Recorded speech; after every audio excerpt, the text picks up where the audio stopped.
And are we going?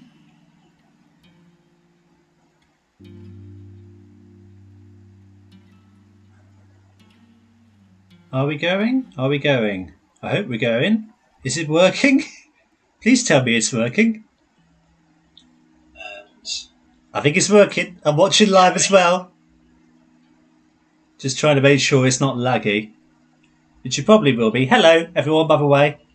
Bear with, as I just make sure this is... going? I hope we're going. Is it working? I think it's working. Yes, me. Yes, past me. I think it's working. Okay, hello. Hello there. Welcome to the stream, everybody tuning in live.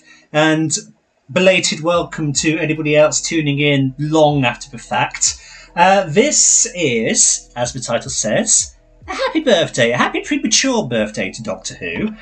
Considering that the 60th anniversary itself is in about 2 days' time. This is the 21st of November today, and it is the 23rd of November.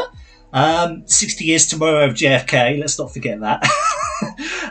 But yeah, hello. Hello, everyone. If you're live in the comments, hello. And again, if not, oh well.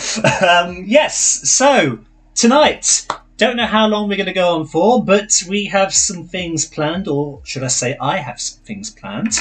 Trying to wrap my brain as to what to do, and I have them here down on my sticky notes, because do I ever go into these things planned? Who knows?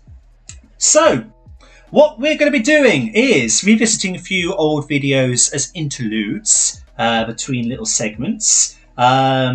Notably some of the tribute videos that I've done in the past, and also that one video where I reeled off every single New Who episode in existence up to that point. Off the top of my head. And that was not staged, by the way. I legitimately did that, even though there was no visual in that video to correlate that. I legitimately did that. Maybe I should reattempt to do that right here on the stream. Is that a good idea? That might be a good idea. Otherwise, we have my old LEGO TARDIS, which I need to rebuild. Because when I moved house and when I came here, I had to deconstruct it a wee bit to make sure that I could, you know, get everything shipped over. So I've got bits and bobs down here, which we'll get to. If I seem a bit distracted, it's because I'm just checking that the quality of the stream's okay. Everything's good. So we've got that. I will be looking at a few tier lists, ranking a few things here and there. I bet I might find some online quizzes. What I also wanted to do was maybe try and find some of those old website games like The Last Dalek, or whatever it was called, of that one where you'd have the Daleks and Cybermen go against each other, or that Cyberman game which is a bit like Risk. But I haven't had much luck tracking any of them down because, of course, they were Flash, and Flash went bye-bye a while ago, which is unfortunate. And then we might seek out a few more things here and there. But if you are tuning in for the first time and you do not know what we do on this channel, well, let me demonstrate. When I get my gear into order, hang on, let me shut up the lo-fi. Let me demonstrate. This is Film Decryptor. We play games. I knew that would happen. I knew that would happen. I knew that would happen. We rant. I can probably do a Wallace and Gromit movie right now with this. We review. If you can get this figure, get it. We make awesome edits. It is your duty to bring the princesses together. Only then can balance be restored. Have you ever met someone and thought to yourself, they are the personification of this word? You know better than to engage the enemy alone. Not her. Not after what she did to Tailgate. Like what you see? What? Bendy Prime. Gonorrhea. I was too poor for church. Subscribe today I'm gonna get cancelled for this. and never miss out.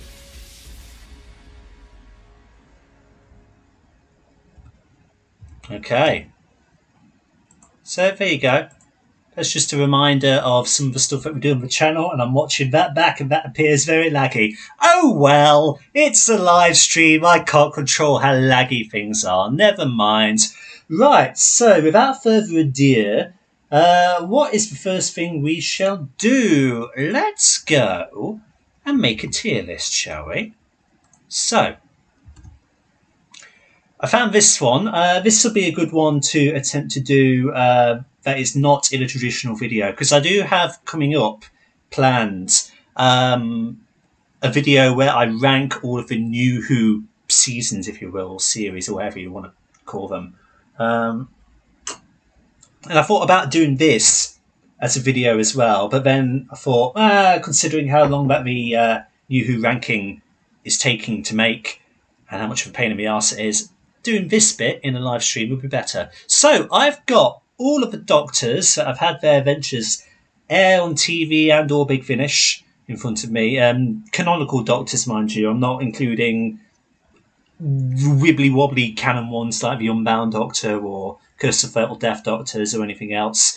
We are talking specifically the main ones. So William Hartnell, Patrick Troughton, John Pertwee, Tom Baker, Peter Davison, Colin Baker, Sylvester McCoy, Paul McGann, John Hurt, Christopher Eccleston, David Tennant, Matt Smith, Peter Capaldi, Jodie Whittaker and Joe Martin. This will probably get me cancelled somehow. How do I rank all the Docky Who's? What do I think of all of them? Oh boy. Prepare your hard hats, everybody.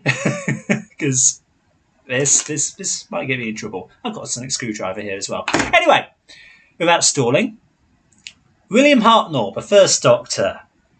Boy, oh boy, oh boy, where do I rank him? I should also, maybe, just bring up the Whoniverse here. And as we go through, just demonstrate what episodes from each Doctor I've seen. So William Hartnell, I've seen An Unearthly Child, which isn't on here because that is a long and complicated and convoluted and a misery of a subject as to why it's not on here. Just look on Twitter and you'll know. But I've seen that, and I've seen The Daleks, which is far too long, and I'm very looking forward to the colorisation and cut down that is coming to BBC Three on the 23rd. Edge of Destruction, which I rewatched the other day actually, and it's campy fun. The Aztecs I've seen, and that's it from season 1. So we got to season 2. I've seen the Dalek Invasion of Earth in its entirety, and the Time Meddler, and then anything from season 3? I have not seen a single thing from season 3, but season 4, The 10th Planet, I've watched, which is fine. So, where do I rank Hartnell? He is by far and away nowhere near my favourite Doctor. Now, I do have to pay mad respect to him because he was the one who started it all. And I realised I could maybe put this back on. There we go. Let's create some ambience. Yeah. Where do I put Bill? Because 60s Who takes a lot to get into. It's not easy. Especially if you're a first time viewer, it's not easy. But I'm not judging it on that. I'm judging it on him. So what do I think of the first Doctor?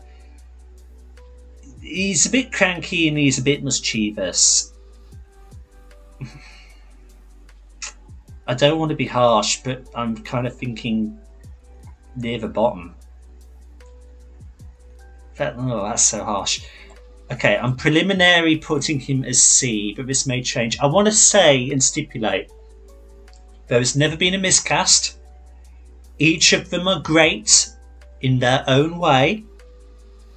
So if I put anybody in D, that is not me saying that I outright hate them, because I don't hate any of them. But I have to do this in an order of which, you know, do I really like them to, do I not like them as much? So we'll put Hartnell in C just for now. That could very well change. Patrick Troughton. Well, I like him better than Hartnell. Again, I've not seen enough of Troughton really, so having a look at the Whoniverse again, The Power of the Daleks I've got on DVD as well, so I've seen that. It's quite long. It's very long as well. The Evil of the Daleks, I've watched. Tomb of the Cybermen, that's great. Tomb of the Cybermen's amazing. The Enemy of the World, I've watched as well, which is good. And season 6. Surprisingly, I've seen actually quite a lot from season 6, but it was a while ago, and it was, remember when Twitch did a live stream, like a continuous, like month-long plus live stream of Classic Who?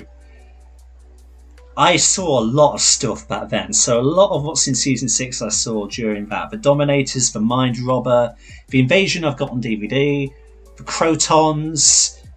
I caught snippets of the Seeds of Death, I think, and snippets of... There was another one, I completely forget what it was. And of course the War Games I saw in its entirety. It's friggin' long. But Troughton, so yeah, I like him. He's nowhere near my favourite again, but I like him more than Hartnell. Oh boy. Let's put in B for now, and again this might change. I'm not going to go any lower than D because that'd just be cruel. John Pertwee.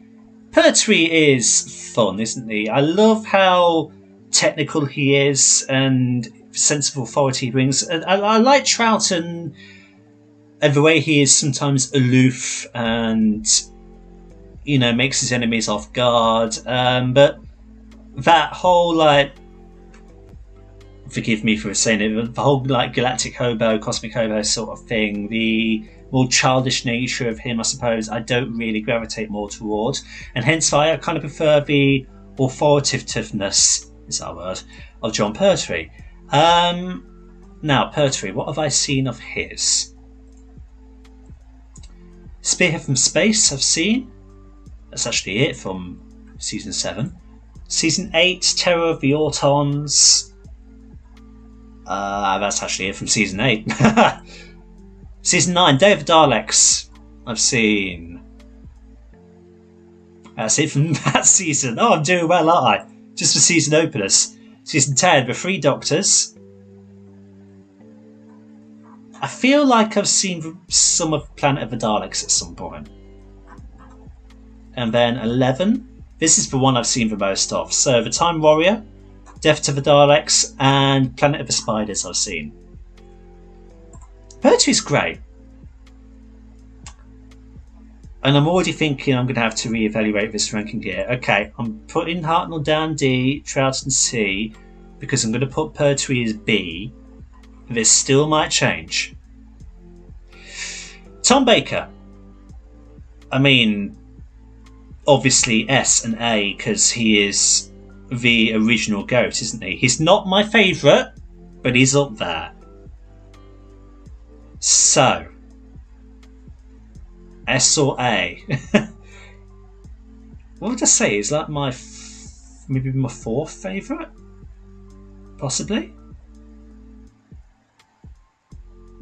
Or my maybe not my 4th. Maybe more like 5th or 6th, to be honest. Begs the question: what's above him? Let's say A for a second, because let's see what I've seen. Robot I watched not long ago. I've seen bits and bobs of the Ark in Space, but not enough of it. Centauran Experiments, Genesis of the Daleks, Revenge of the Cybermen, I've seen all of them. Pyramids of Mars I've seen. There's actually a lot in 13 that I want to watch. Deadly Assassin I've seen. The Talons of Weng Xiang I've seen. Invasion of Time. The Ribos Operation, which I wasn't very keen on, so I didn't bother watching anything else from The Key to Time. I've seen like part 1 of Destiny of the Daleks, but I need to check out the rest of it. City of Death and Sharda. Because Sharda was one of those things, it's an urban myth at this point. I needed to watch it. And then Keeper of Traken and Legopolis I've seen of Baker. So I've seen quite a lot in retrospect of Tom Baker compared to a lot of the other classic Doctors. But yeah, I mean, Baker's great, isn't he? He is iconic, and just that essence, that fundamental essence he brings to the character that a lot of his successes have based themselves off. He is A tier at the very least, maybe S. Peter Davison. Arguably the first classic Doctor I watched. What have I seen? Castrovalva. Earthshock.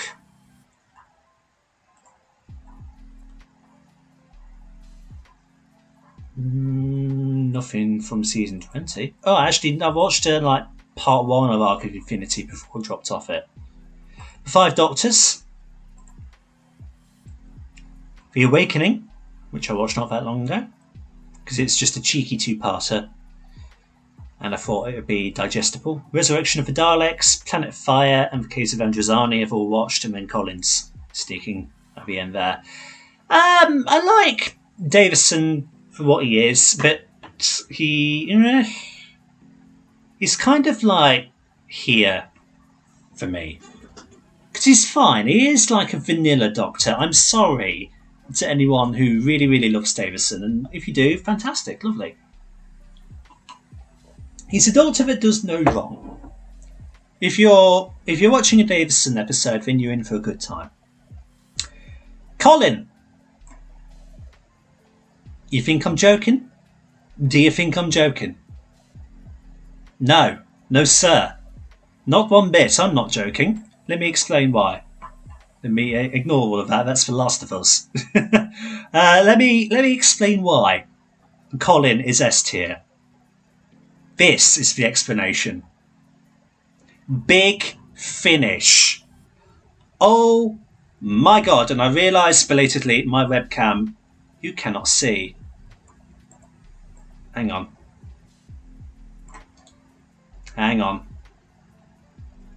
How the hell do I flip myself? Hang on. Hang on. Anybody who knows OBS, quickly tell me how I flip my webcam, because I can't remember. Is it? That's it. I've worked it out. You don't need to tell me. I'm smart. Okay. We know you don't joke with the Hooniverse. Thanks for apologising for not putting Davison higher. Well, I mean, he's fine, isn't he? Davison's fine, but he's just fine. But Colin, I mean, let's have a look. I can safely say Colin is the only big. I was going to say Big Finish Doctor. Oh my god, Colin is the only Doctor, period, in Classic Who that I've seen every single episode of. The Twin Dilemma, I watched. It's Attack of the Cybermen, Vengeance and Varos, Mark of Varani, Two Doctors, Time Lash, Revelation of the Daleks, all because I got the collection box set, season 22.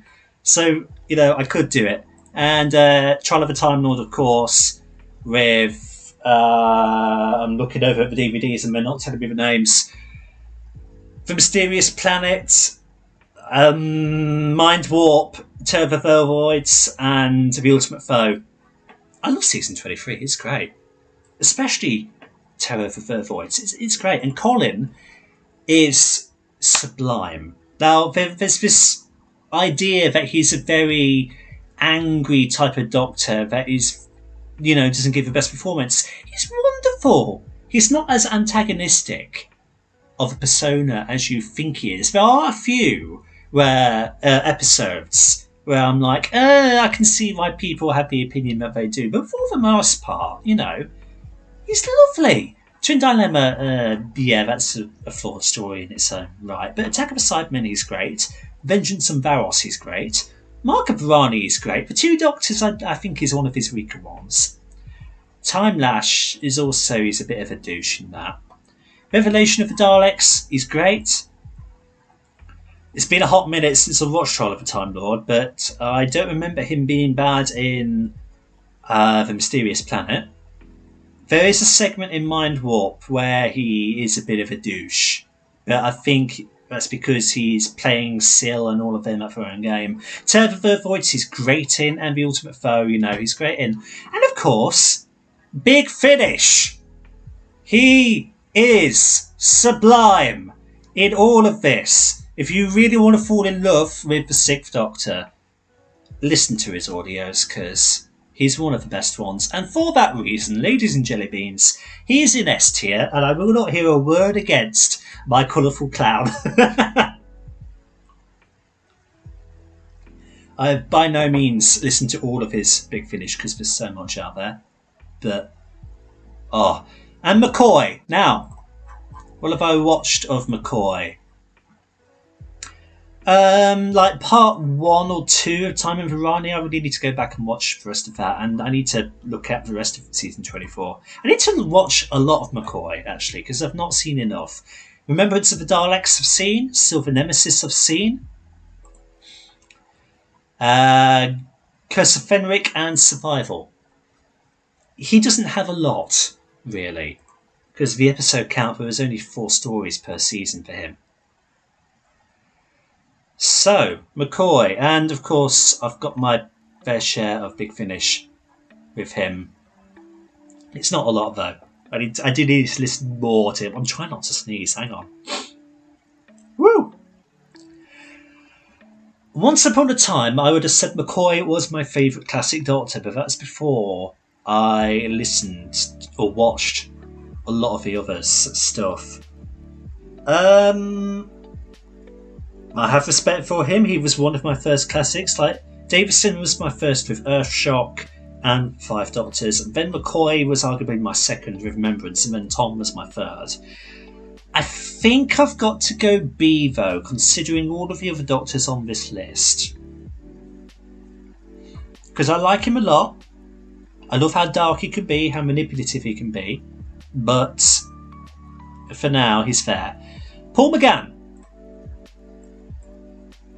Would you have it any other way? McGann is my favourite Doctor.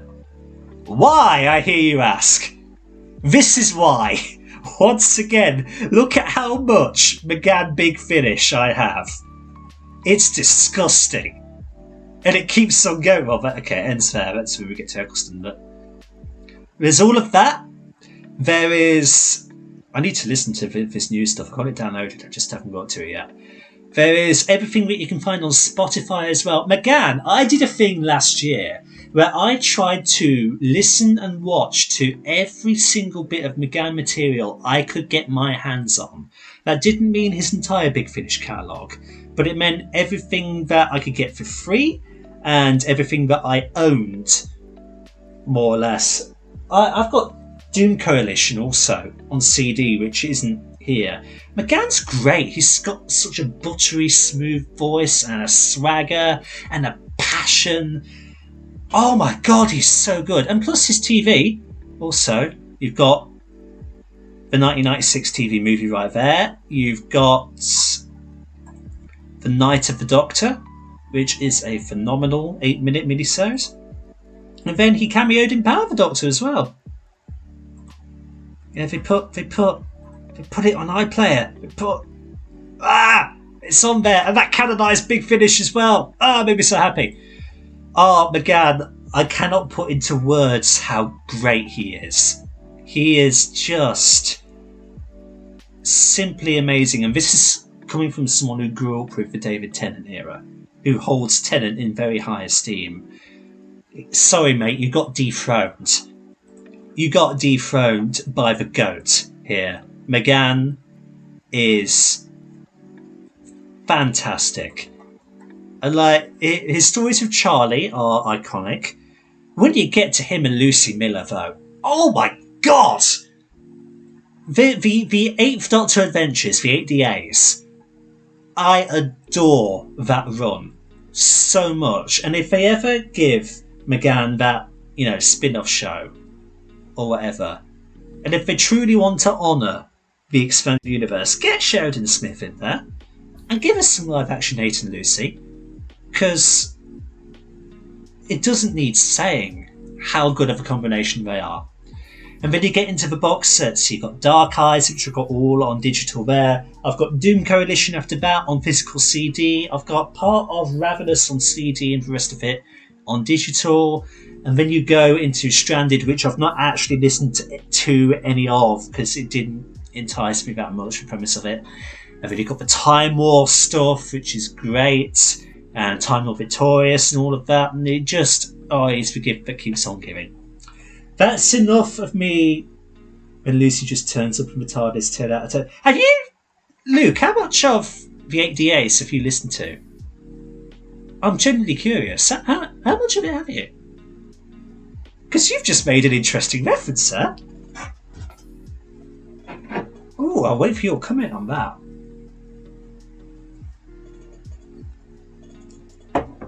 Tell me. Because we've got something to talk about.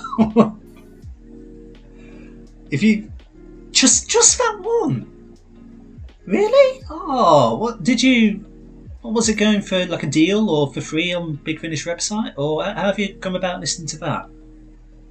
Oh mate, there's so much on Spotify. I mean, it's for Charlie stuff on Spotify. Actually, no.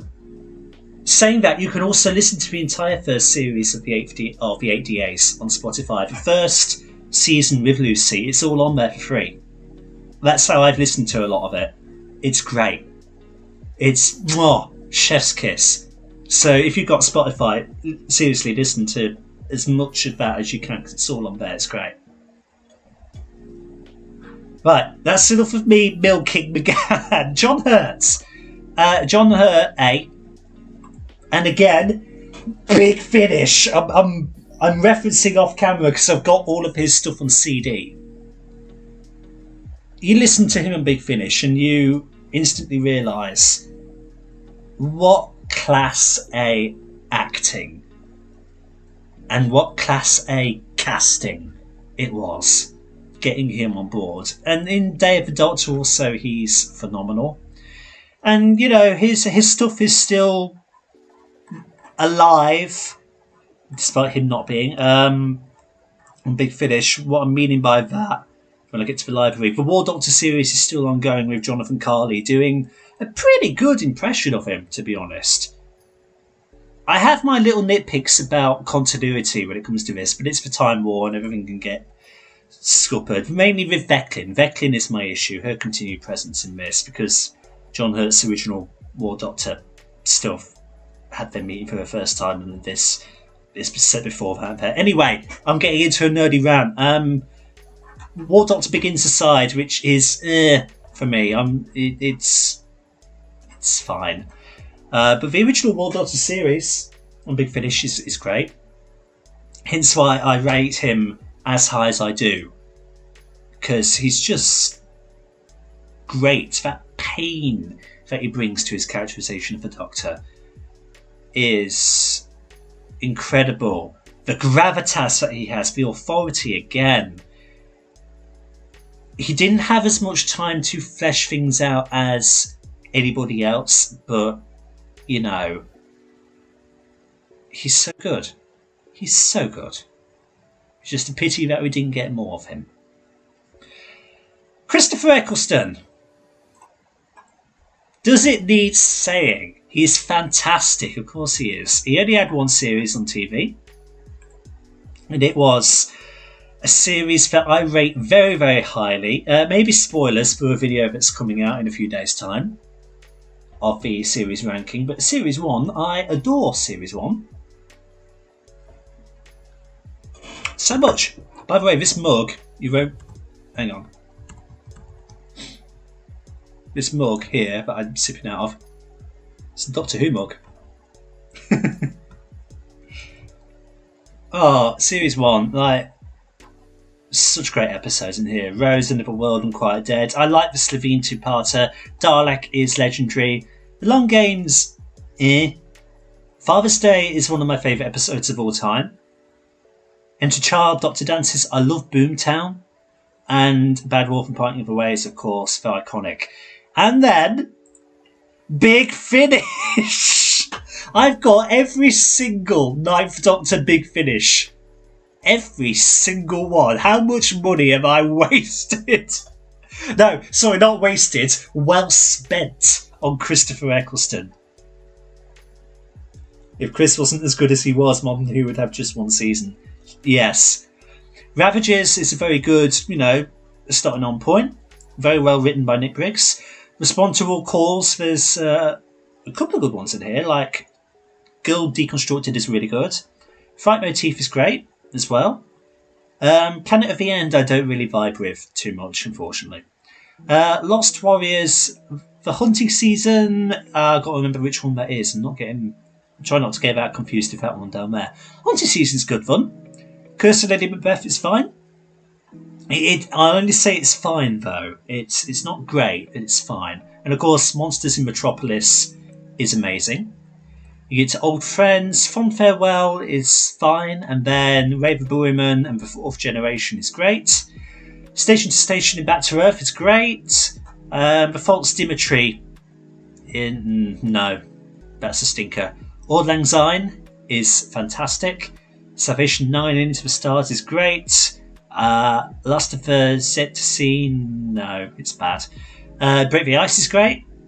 Caesar Titan is fine. Lay Down Your Arms is fine. Flat Pack is great. Colour of Terror, I've only listened to, now we're getting into the part where I've only listened to them once. Colour of Terror's okay. Blooming Menace is okay, and Red Darkness is good. This Shades of Fear I didn't really mesh with that much. And same goes for Pioneers, really. Green Gift, I don't remember much about them because I've only listened to them once again, and it was just Northern Lights again, and The Beautiful Game. I think that the weakest two for me so far, well, the weakest three really have been this third run, because it's had like 3 seasons of Big Finish at this point, and this third season isn't quite doing it for me. And then below there, The Butler Did It. The Butler Did It is actually very fun. I like that one a lot. And Run is pretty good. Starting to step back up with these last two, and then we get into this bit and it's like, I'm not as into it. But yeah, Eccleston is legendary and he deserves S. As does David Tennant. Let me put McGann there, just for keeping it chronological, but McGann is the best. Tennant is in many ways my Doctor as well. Grew up with him. Series 2 to 4. Christmas Invasion is great. New Earth, Tooth and Claw is fine. School Reunion is great. Girl in the Fireplace is great. Rise of Cybermen Age of Steel is good. I quite like Idiot's Lantern. Shoot me, but I do. Possible Planet and Satan Pit's great. We don't talk about Love and Monsters, and we don't talk about Fear Her. Me going through this is essentially replacing the video that shall not be named, but pointed at, that you can't watch anymore. You can try all you want, you're not watching it. And I'm not putting it on this. Runaway Bride, I love. Series 3. Smith and Jones, Shakespeare. I do like Shakespeare Code. I know Gareth Roberts is controversial, but hey, I quite like it. Gridlock, love. Daleks in Manhattan, the Evolution of the Daleks, I think is a great two-parter as well. Assos Experiment and 42 of blips of Series 3. And when you get Human Nature all the way to the end here, and it's just the golden mile we're on now, which extends to Series 4. I love everything in this season. Series 4 is like almost flawless. Almost flawless. Journey's End's resolution. God, I can't get my words out. The resolution of Journey's End is a bit dicky, but it's heartbreaking. And then the specials. Next Doctor's fine. It's good fun. Planet of the Dead is Walks to Mars is great. End of Time, I have a lot of passion for. And then, Big Finish. Big Finish. I've got, I think I've got almost everything of Tennant. I'm like maybe missing the odd one or two things he's cameoed in, but I've got his first season with Donna on CD, hence why it's not here in this library. The second one he did with Rose, The third one with Donna again, the River Song stories, Classic Companions, and then Dalek Universe, which is a bit of an acquired taste. Time of Victorious and Out of Time, which I love the Out of Time stuff. Tennant. I think oddly, Tennant is one of those Doctors where he's actually better on TV than he is in audio. McGann reigns supreme in audio, that's just Colin. Tennant's fine. But in TV, obviously, this is where he shines. This is where I fell in love with him. He's S tier for sure. Matt Smith. I've always been a wee bit conflicted when it comes to Matt because I've never liked him as much as a lot of the others. But I re-evaluate him every now and again. And he is very good. Despite like the goofiness that he can bring and the childlike quality which he does kind of stem from Troughton because Troughton was his main inspiration, there is a heavy darkness to his Doctor which reeks of Eccleston and Tennant, which I very much appreciate it. I like my Doctors dark. I want to put him either A or B. The sadness and the old man vibes that he can also bring. Let's put him in A. Yeah. And then let's evaluate. 11th Hour, Love, Beast Below, Victory with Daleks, Pants. Time of Vengeance, Flesh and Stones, good. Vampires in Venice, bit of a guilty pleasure. Amy's Choice, again, it's not bad. Hungry Earth and Cold Blood, decent. Vincent of the Doctor, phenomenal. Lodge is good.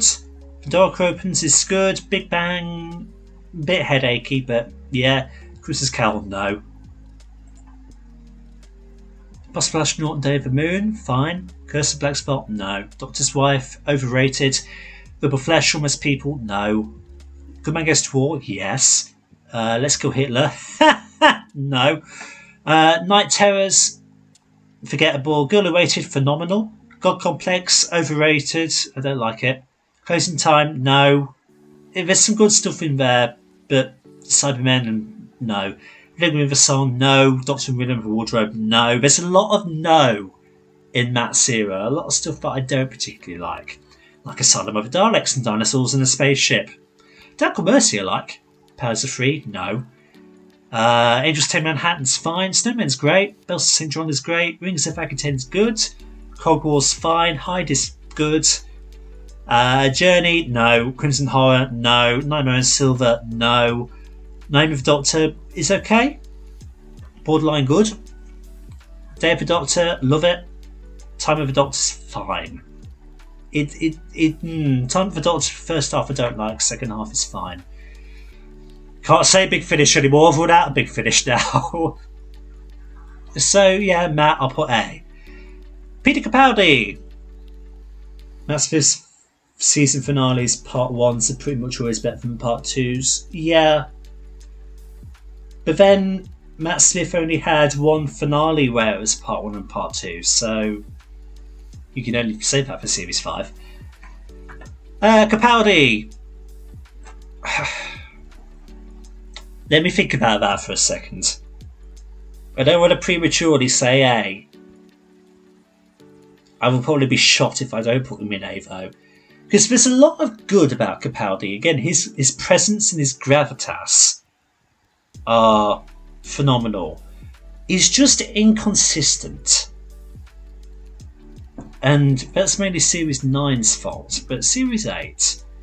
he's got this whole Rebel Time Lord aesthetic going on here. But he's arguably more of a douche than he needs to be. But his character arc is basically that of what Collins would have been. Of an abrasive Doctor. And I reiterate this in my series ranking video. He starts off abrasive. Why is Capaldi not an S? Because I'm explaining. Shush. He starts off abrasive and then he mellows out and becomes better. But he's not S because of Series 9. There's a lot of him in Series 9 that I don't like.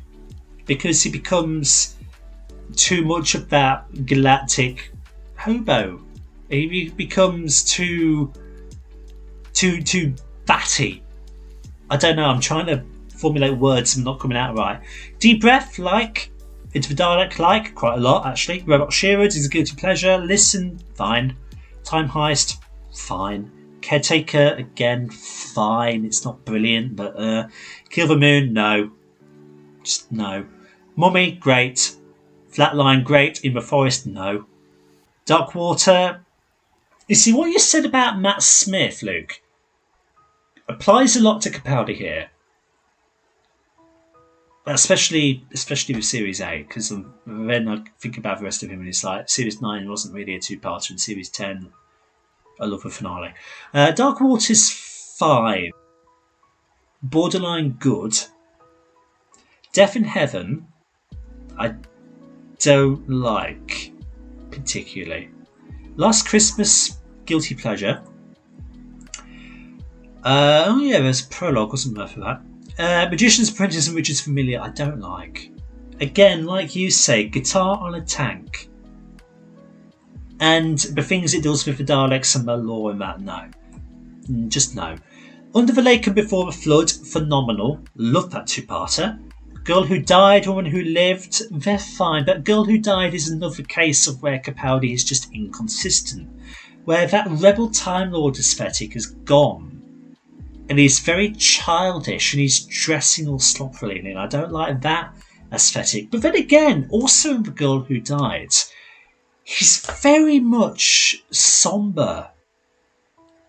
And that aspect of him I like. Hence why I'm not harsh on that episode, because it does some bad things, but it also does some really good things. Woman Who Lived, kind of forgettable really. Zygon Two-Parter is great in its own regard. I'm sorry, this is me reading Zygon's speech. Yeah, top 3 speeches. Sleep No More, we don't talk about. Garbage. Face for Raven is very good, particularly the last part of it, where Clara's life is on the line. Heaven Sent, it doesn't need saying how good that is, and it doesn't need saying how bad Hellbent is. Because I hate Hellbent.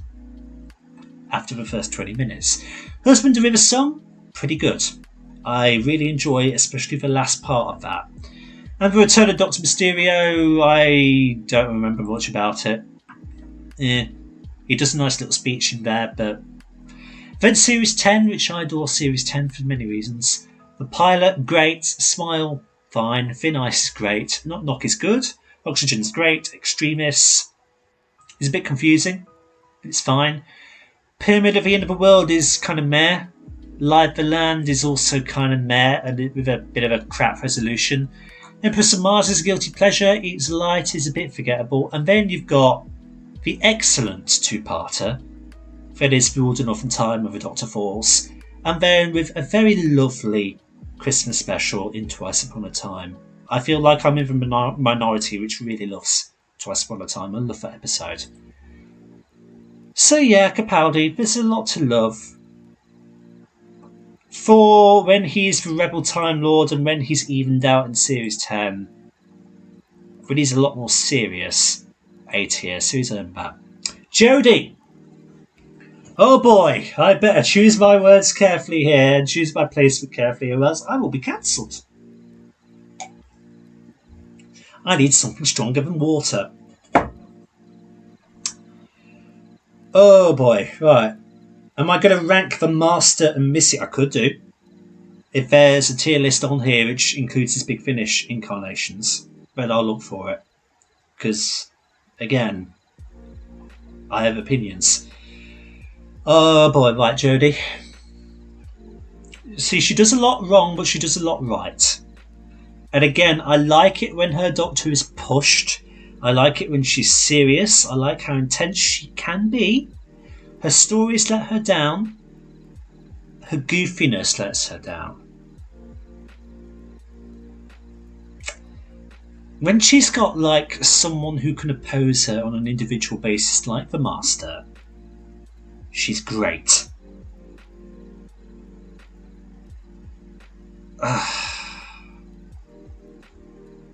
But forgive me for where I'm going to put her, because I don't take pleasure in this. I'm going to put her there. And it's nothing against Jodie as an actress. It's more upon the fact that I'm not overtly keen on the 13th Doctor compared to her predecessors. Let's go through her episodes. Spoilers for the list. They have a ranking video that's coming out. I don't rate Series 11 very high. There's some good stuff in here, like The Woman Who Fell to Earth and Rosa. I like Resolution. The Witchfinders is great up until the ending. But yeah. Controversy was surprised she wasn't in it.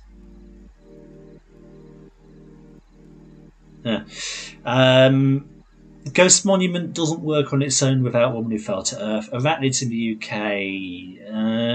UK. Swank Conundrum. Demons of the Punjab.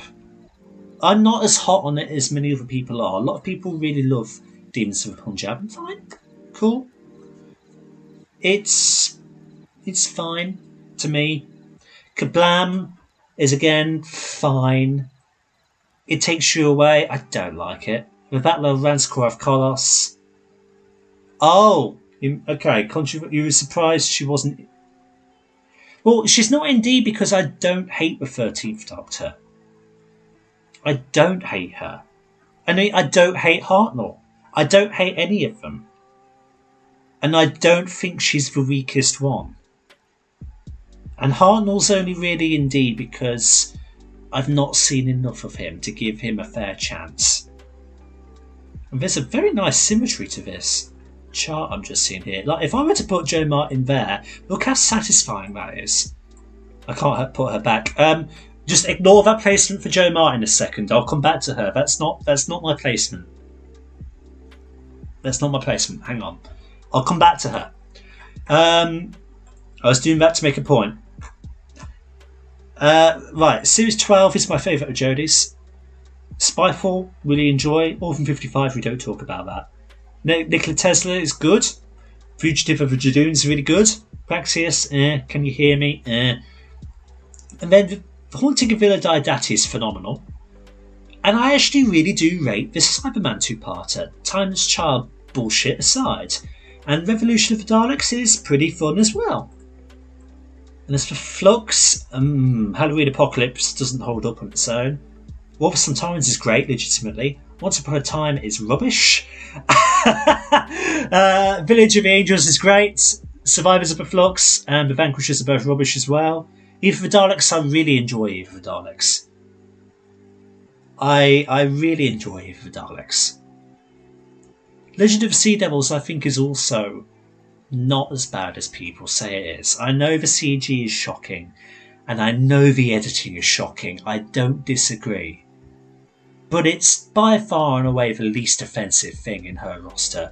And then Power of the Doctor, which I'm going to rewatch in a couple of days' time actually, just before the 60th specials, is very fun and it's very fan-servicey. It's quite messy and its structure is questionable, but it's kind of a high note for her to go out on. And as for the best Jodie episodes,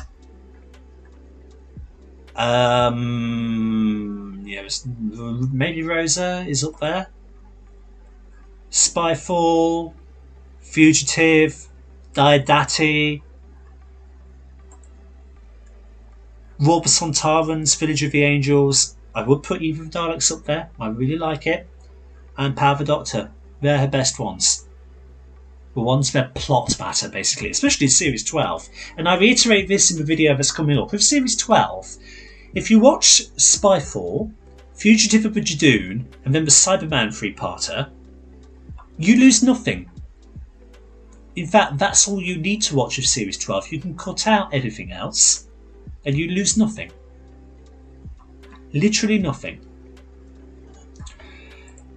Right, whoops, hang on. Right, the Fugitive Doctor. Now, this is a little bit unfair because she hasn't had a full series to herself. She's getting a big finish series at some point. God knows when.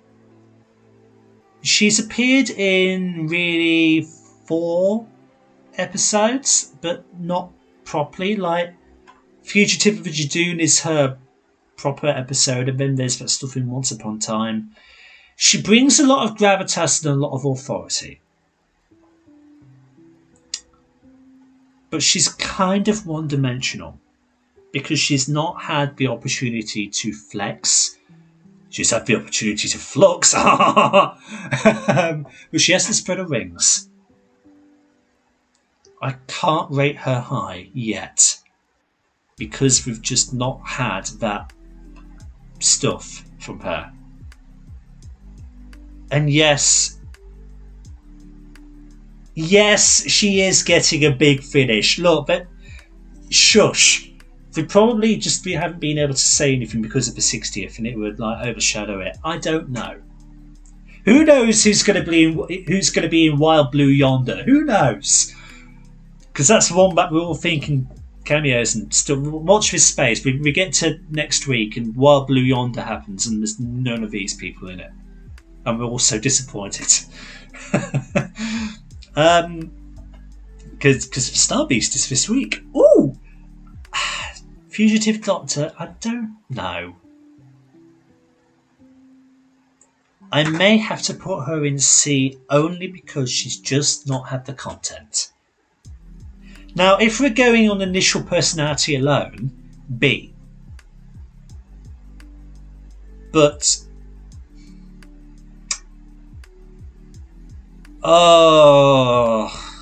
she's like a BC. She alternates. Now, let's say she alternates. And that's my final opinion. She's B, C. I should maybe just put in another column there, shouldn't I? That's where she is. So, discourse in the comments. People aren't going to be happy, but that's my opinion. Colin and McGann, Eccleston and Tennant are the best, in my opinion. We have Tom Hurt Smith. Tom Hurt Smith? Oh dear. What a nasty person. That's a crap joke, I'm sorry. Tom Hurt Smith and Capaldi in A. Pertwee, Davison and McCoy in B. With Martin flexing between them, or fluxing between them. With Troughton and Whittaker. Yeah, you know what, hang on. That's not, hang on, whoops. Shoot, hang on, I'm messing it all up. Ha! You see, you tell me to make a new line, and then I mess it up. Hang on. Put in there. Add a row above. Make it that.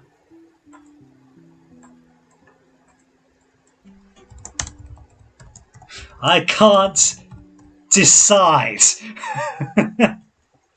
Let's do that. Yeah, you're bad. There you go. That's my final opinion on the Doctors. Right.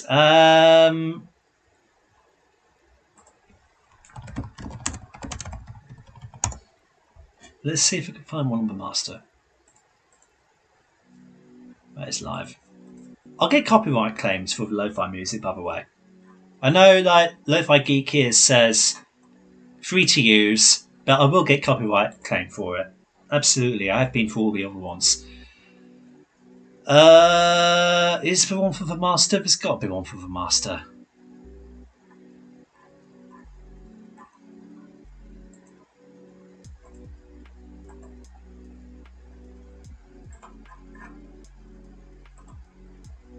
I'm positive there's one for the master. Incarnations of a Doctor, we've just done that.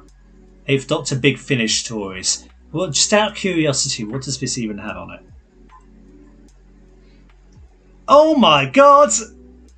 Really?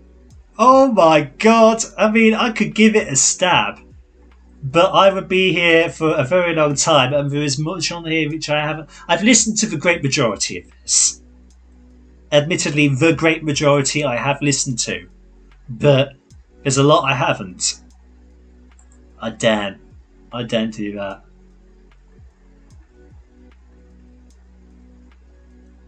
Tenth Doctor Big Finish stories. Have I listened to all of these? I have listened to all of these. But again, I'd rather not. Okay, where's the tier list Doctor Who Master Incarnations?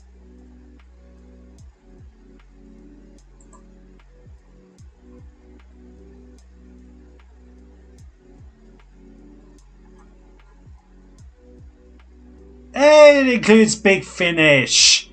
Okay, do we do these in incarnation order? Hang on, let me just... Oh, he would be first, wouldn't he? That, and then that, then that, then that. Then him... No, there. No, there. Then him. No, come on. Come on, him. And then him. And then him. And then her. Okay. Right, Little Boy Master. I'm sorry, but he just stares blankly at you. And he's actually passed away in real life. That's sad. James Dreyfus. Oh boy, he's a controversial person. He's a very controversial person. His master was fine, actually. I enjoyed him for what he was, but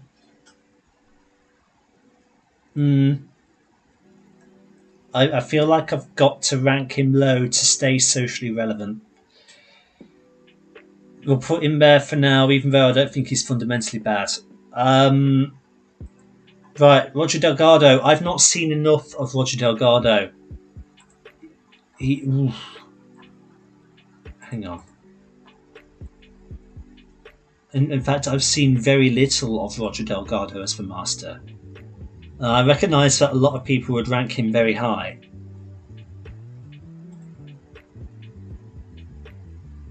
Season 8.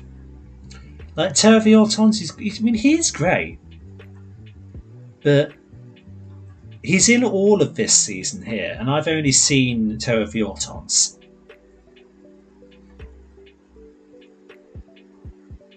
That actually might end up being the only story of his that I've actually seen.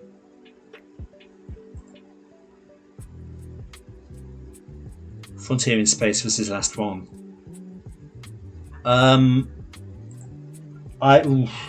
Ranking Delgado's hard. Because, right, let's put him in B, just so I don't majorly piss off anybody. Because I've only seen one story. Peter Pratt as the first iteration of the Crispy Master.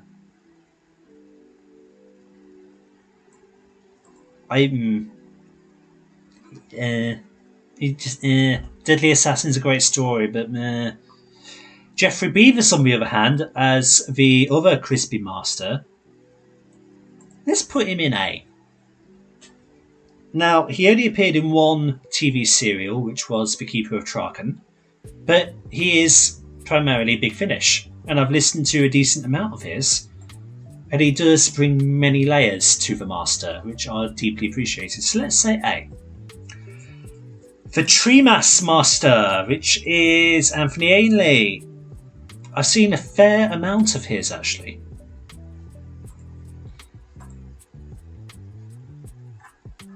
God, I picked the right season as well. So he debuts in closing seconds of The Keeper of Traken.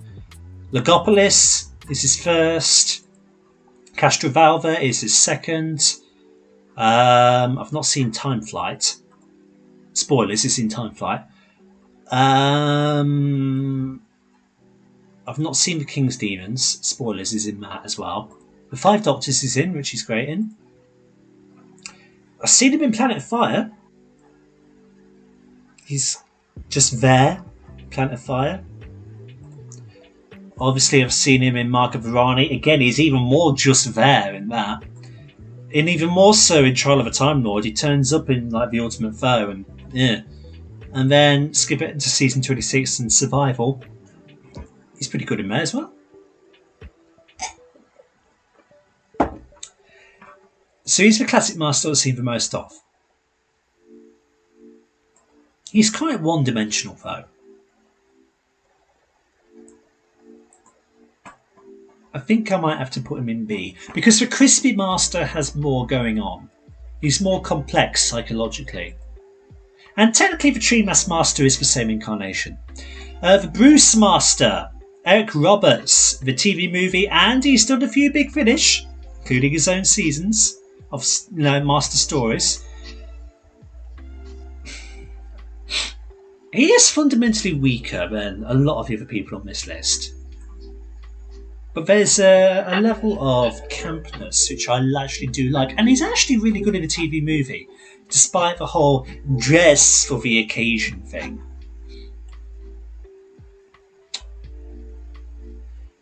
I'll put him C, because people will scream at me if I rank him on par with everybody else. But I do quite like him. The Bald Master, Alex McQueen. So this is where you get into your Big Finish lore, specifically Dark Eyes. That's what he's known for. Hello, you. A tier. He's great. He's so camp and just fun. He's such a great foil to McGann's Doctor. And it's just a joy. And I especially love the moment where Livchenko sprays perfume in his eyes. If you want to listen to that one and hear the Master howl in agony, listen to Master of the Daleks. Such fun. Yeah, McQueen's great.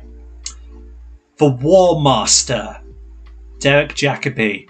If you listen to his audios, which I've got a few, scrolling. Also in Masterful, which is Masterful, by the way. Absolutely get that. If you want to hear such a good time with all the Masters bouncing off one another, get that. But if you listen to the War Masters box sets, which I've got a fair few of them here, you'll understand why he is the best Master to have ever graced our ears and our screens. Bring him back in the TV show, for crying out loud. He was gold in Utopia, and he is a force of nature on audio. The War Master is in S. The Saxon Master, I love John Sim, so he's an easy A for me. The Series 3 3-parter, End of Time, World Enough of Time of the Doctor Falls, especially he's great in. And in Masterful, his only Big Finish appearance to date. He's so much fun. I love him. He's the one I grew up with. A. Missy, Michelle Gomez. Again, she is so layered. She's so okay, no, I can't put a B because people will scream at me. She is, for how layered she is, A. Because there's a lot going on there, and her redemption arc is very interesting. So, yeah, Missy, it doesn't need saying how good she is. And then the Spy Master, Sasha Dewan, A tier. Sasha brings such a level of intensity, unlike any others. That need for revenge, that need for vindication, that spitefulness about him is great. And he is well deserving of the role. He was great. Simon Gomez not S? I don't quite think so. Because when you listen to Jacobi, nobody else can come close. So I think that's what I'll have for now. My opinion on this list may flip-flop. Right, we will look at the LEGO TARDIS shortly, because that is in the title of the live stream. We will get to that very shortly. But for now, we'll have a little interlude, and we will quickly revisit an old video which was not in any way staged. I legitimately did this. The guys in our podcast can attest to this.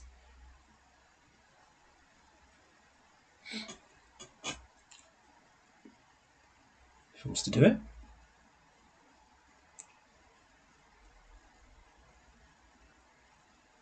Oh, this is slower than I thought it would be. Interlude time. After this, we'll get on to the TARDIS.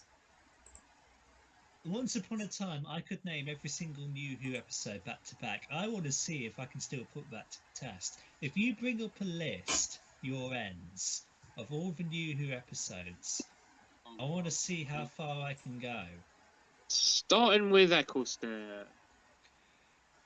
God, right, here we go. So, Rose, End of the World, The Unquiet Dead, Aliens of London, World War III, Dalek, The Long Game, Father's Day, Empty Child, Doctor Dances, Boomtown, Bad Wolf, Pudding of the Waste. Then go to Christmas Invasion, then New Earth, then Tooth and Claw, School Reunion, Girl in the Fireplace, Rise of Cybermen, Age of Steel, Idiot's Lantern, The Impossible Planet, Satan Pit, Love and Monsters, Fear Her, Army of Ghosts, Doomsday, Runaway Bride, Smith and Jones, Shakespeare Code, Gridlock, Daleks in Manhattan, Evolution of the Daleks, Lazarus Experiment 42, Human Nature, Family of Blood, Blink, Utopia, Sound of Drums, Last of the Time Lords, Time Crash, Voyage of the Damned, Partners in Crime,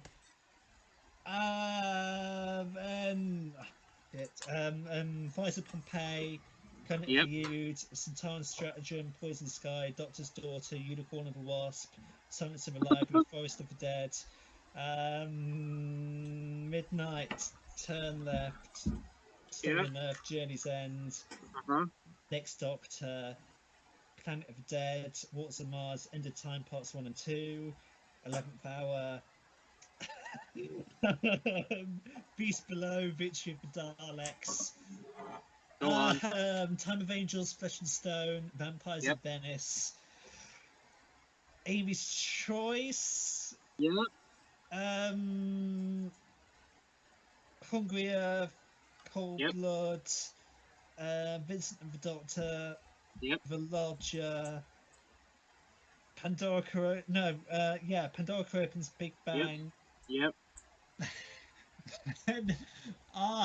Then Christmas Carol.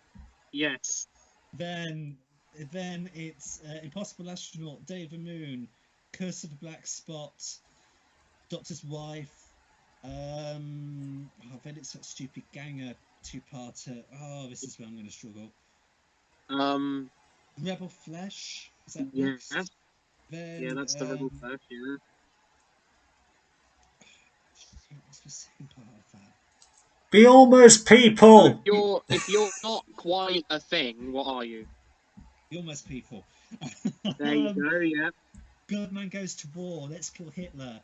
Night Terrors. Then Girl Who Waited. Then God Complex. Then Closing Time. Then Reading a River Song. Then The Doctor, the Widow and the Wardrobe. Then Asylum of the Daleks. Dinosaurs in the Spaceship. Town Called Mercy. Power Free, Angels Take Manhattan, The Snowmen, Bells of St. John, Rings of Akaten, Cold War, Hyde, Journey to the Centre of the TARDIS, Crimson Horror, Nightmare in Silver, Name of the Doctor, Night of the Doctor, Day of the Doctor, Time of the Doctor, Deep Breath, then Into the Dalek, Robot Sherwood, Listen, Time Heist, Caretaker. Then Kill the Moon, then Mummy on the Orient Express, then Flatline, then In the Forest of the Night. Is that next? Yes, it is. Yes. Then Dark Water, then Death in Heaven, then Last Christmas, Magician's Apprentice, which is familiar, Under the Lake, Before the Floods, Mm-hmm. Girl Who Died, Woman Who Lived, Zygon Invasion, Zygon Inversion, Sleep No More, Yep. Face of a Raven, Heaven Sent, Hellbent, Husbands of River Song, The Return of Dr. Mysterio, The Pilot, Yep. Smile, Yep. Thin Ice, Yep. and then the one with David Suchet. It had Poirot in it. Yeah. God, Knock, what's it knock. called? Knock, knock. There you go. Ben. What do you breathe? Oxygen, Extremis, Pyramid at the End of the World, Live the Land. Yep. Ben. God damn it, Ben. No. Ben, it's Empress of Mars, Eaters of Light, Yep. World Enough Yep. in Time, Doctor Falls, Yep. Twice Upon a Time, Woman Who Fell to Earth, Yep. Ghost Monument, Rosa. Uh-huh. God, what was after? Then Arachnids to the UK. Yeah. Then.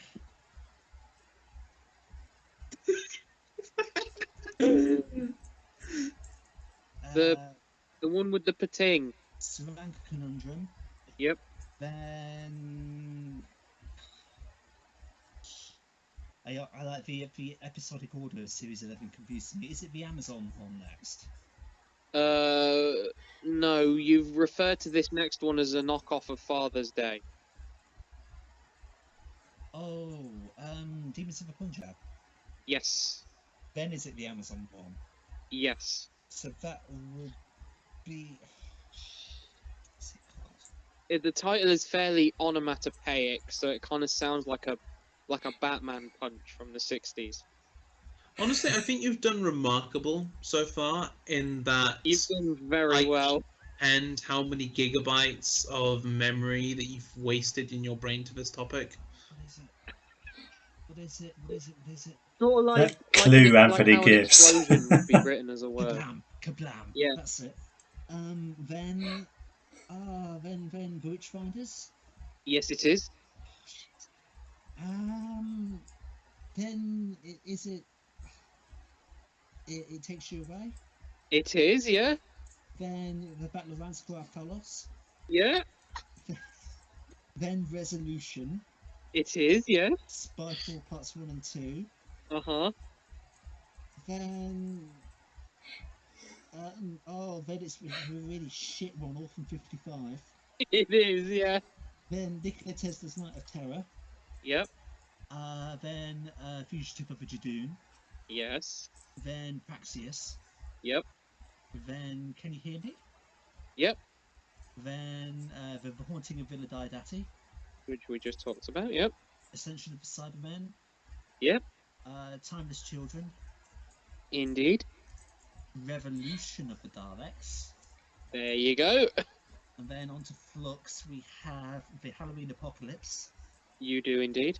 War of the Sontarans. Yep. Then is it... God, this next section confuses the shit out of me. Is it Once Upon a Time next? It is Once Upon a Time. Oh my God. Right. Then Village of the Angels. Great episode. Survivors of Flux. It is. The Vanquishers. Yeah. Eve of the Daleks. Yeah. Legend of the Sea Devils. Yeah. And then Power of the Doctor, and I've done it. Yeah. And then on the Wikipedia list it says 60th. And then it says 14th Doctor, but obviously there's nothing there yet. So we've not got that stage yet. Oh my God. You did really well there. I fucking did it. I got all of them. I think I saw some steam coming out of your ears for a while there. This is becoming a video. And then, of course, the day after that, video pause. Interlude's over. Hang on. Right, I need to make sure I've not died. Yep, okay. And then, of course, the day after that, I came down with COVID. And we got that wonderful mini-series, didn't we? Yeah, now that wasn't staged. The guys in the call can attest to that. And naturally, after Power of the Doctor, we have the Star Beast, Wild Blue Yonder, the Giggle, and then the Church on Ruby Road is what we understand the Christmas special to be called, although that has not been 100% confirmed yet. But that is the title that we're going with. Anyway, we've got a TARDIS to build. Now, that's not the whole thing, by the way. We got that. Right, so more of this was assembled earlier, but for the sake of this live stream, I've disassembled actually more of this. So, yeah, this was the set that came out in 2013, 2014, something like that. Boom. God help us. So now's your chance, guys. Everybody who's watching live, let's have a chat about stuff and nonsense. If there's like a plane or something outside, I don't know if y'all can hear that. Right, I'm going to start off with the exterior box. Try and remember, I've got the instructions right here. Try and figure out how this was put together. I've got like one side. This is the door side. Fully done.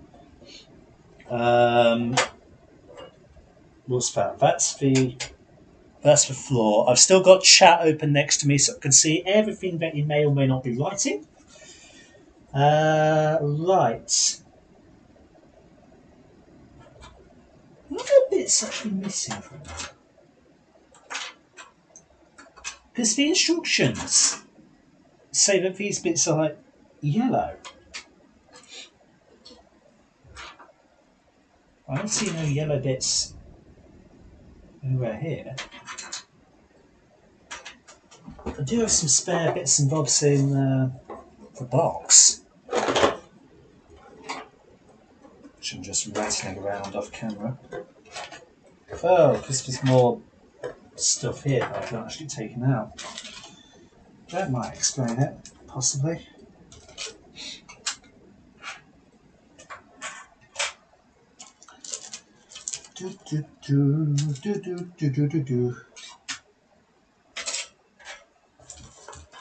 Maybe.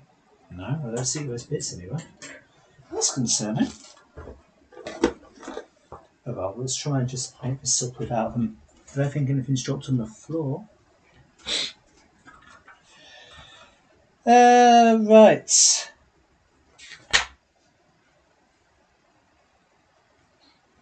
Maybe there is nothing. Oh no, it says there should be. Well, what I mean by like yellow bits is bits like those.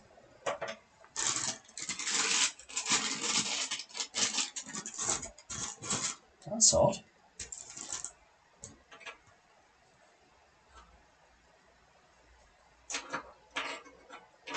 Oh, this is a great start. We're potentially missing vital components of TARDIS.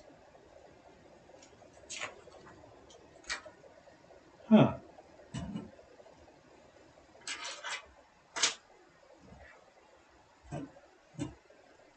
That's very peculiar. I tried to make sure that all of this was still here.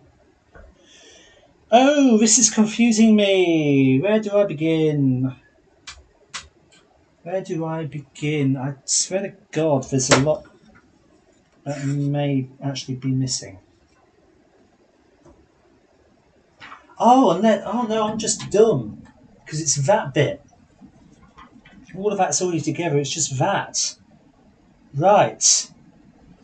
And then it talks about the hinge pieces. So I'm not missing anything. It's just I just didn't bother breaking it all apart. That's what the thing is.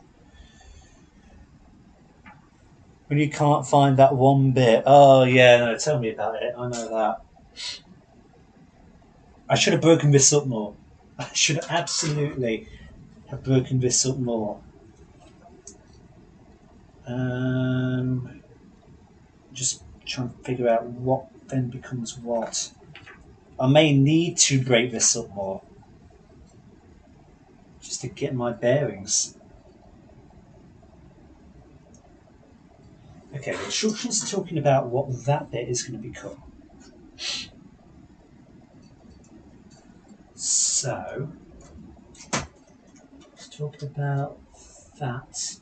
That's going to go on. Oh, that's going to go on there, and then by process of elimination, that will probably end up being the part there. He says, "Oh my God, I'm just knocking it all off." That's going to end up like that. So where's the connecting hinge gone? I've got so many pieces. Is this all still running relatively smooth, or is it a bit laggy for you all? Because I'm looking at the camera. Maybe if I push this back.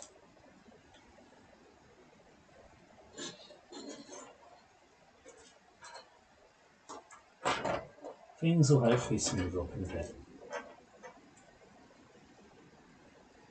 That's not that, that's the top piece.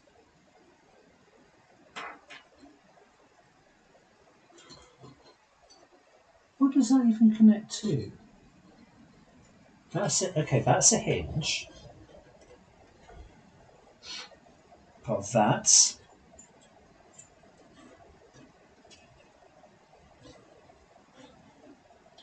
That does want to be on top there.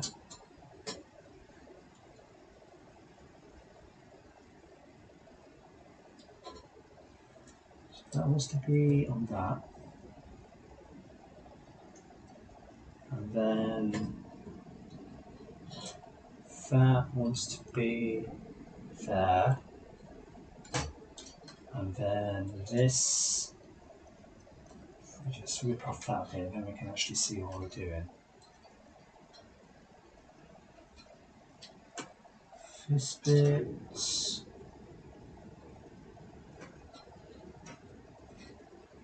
Yeah, that wants to be somehow on top of that.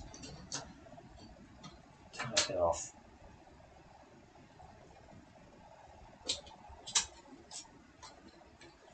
That on there. That on there. Oh, the buggering thing wants to go on. There we go. Bring that back on there. And now we've got the two halves of the slide. Smooth now though, is it? Okay, good. Probably just took some readjusting. Camera does that. Right, we know that is a front piece. I think that's going to be that bit.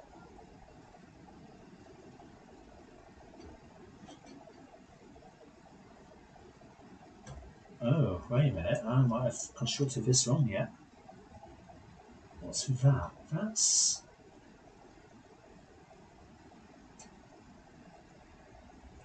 Oh no, they're all on those type of hinges, so they can all in theory do right. That's fine then.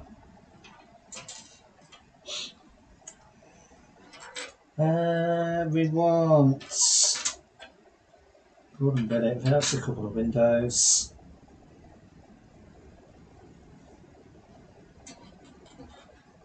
So we've got those two bits there. It's talking about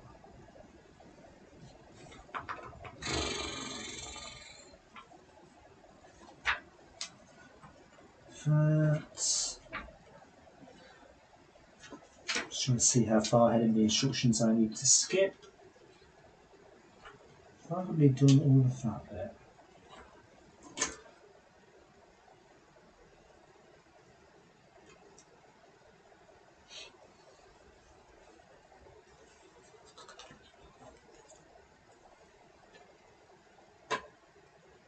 So let's talk about two of these.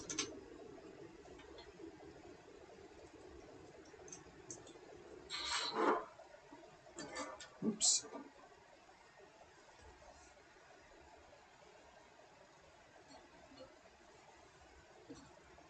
one of which I apparently already have because it's talking about that.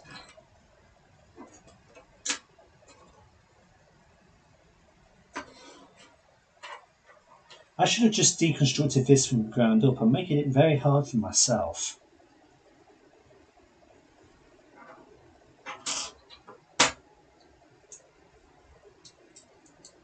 I'm making it very, very hard for myself here.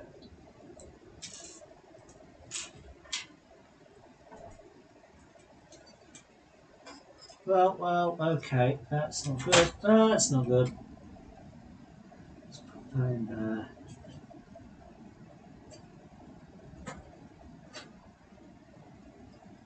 Shall we just rip it apart and start from fresh? I'm very tempted to actually do that.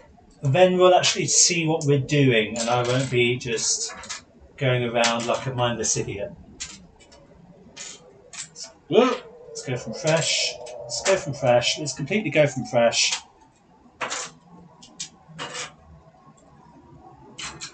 Let's completely go from fresh.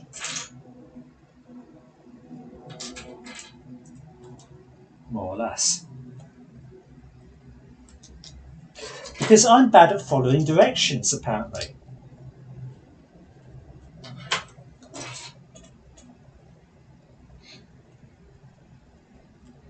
I'm going to go for that. Right, back to the beginning. You must unlearn what you have learned.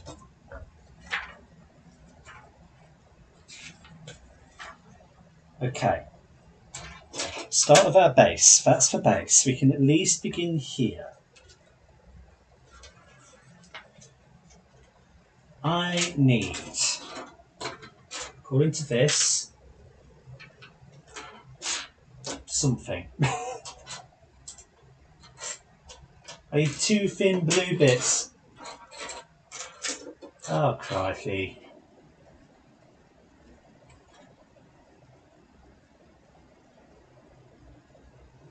Let's...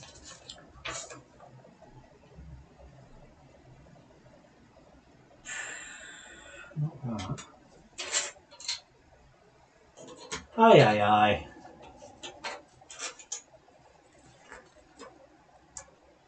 need to deconstruct this more. Let's talk about these.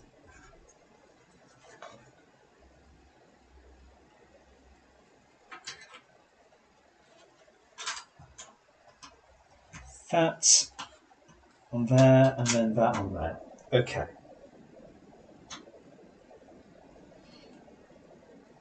We're making, I presume, it's going to end up being this. Let's pop that there.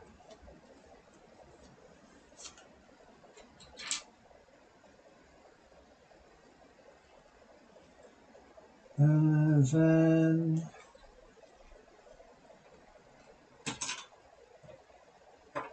let's take that off. Let's take that off. Let's go with that.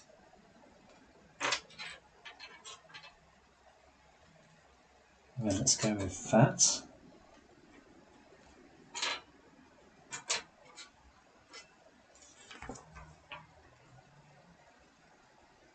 I also just need 1 thin blue. Let's just disassemble all of this.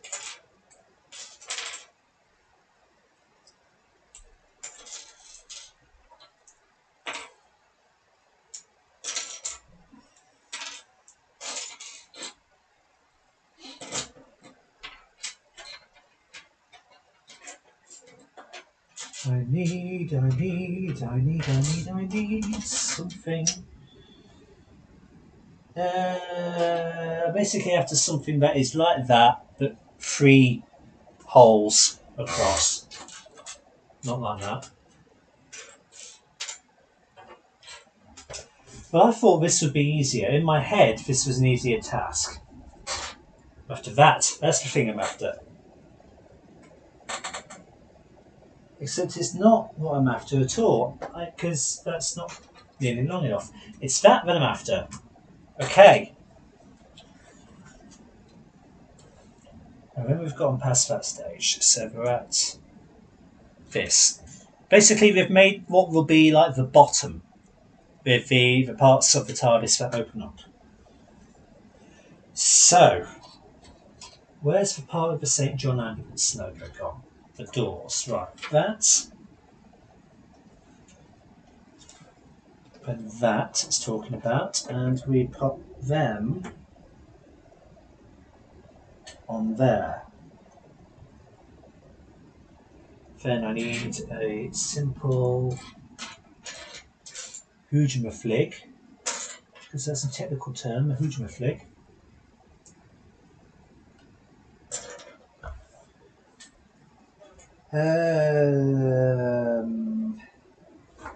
A black Hujmaflig. Where's a black one?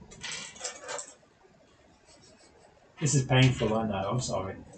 Okay, one of these things.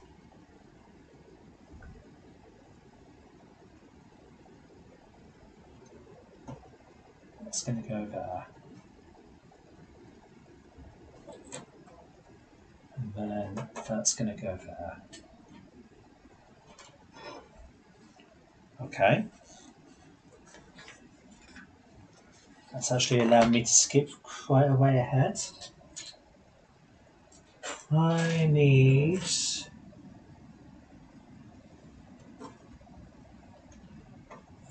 that, because that's going to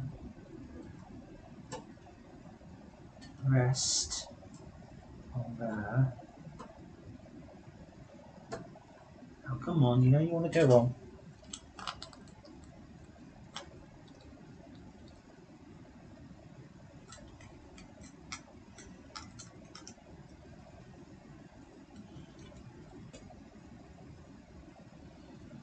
You know you want to go on, why aren't you going on?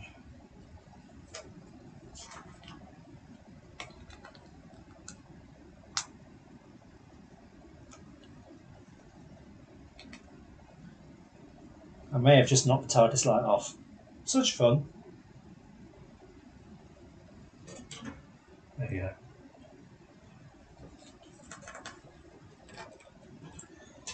Right, one of these things. Just take that off. Let's pop that on. Let's, oopsie, disassemble that, and let's pop that on there. And then disassemble this. Let's put one of them on there. And this one that's not together. On there. So they open up now. Lovely.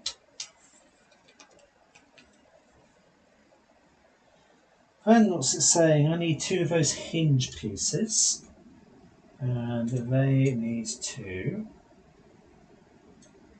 go like that. And I need another hinge piece. Show me another hinge piece. Everybody got another hinge piece. Something on that one. And that needs to just pop on like that. Okay. Then I need an L-shaped bit. Repeatedly. Something ain't quite right. Hang on. Something's not right here at all.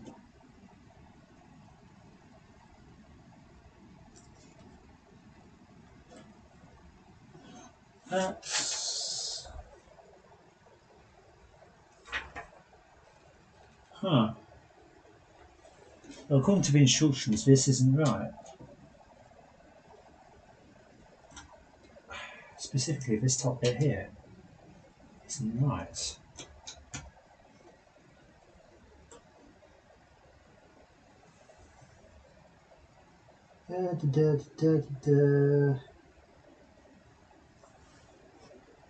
I think it should be.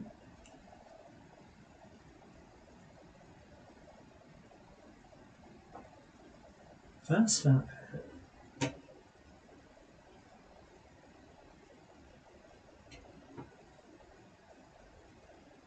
What's throwing me is that the instructions are showing that these hinge pieces that are put on the top there should be at equal level to the bar that is running across there, except that can't be the case because that is a level above. So that doesn't make any sense. How can that be right?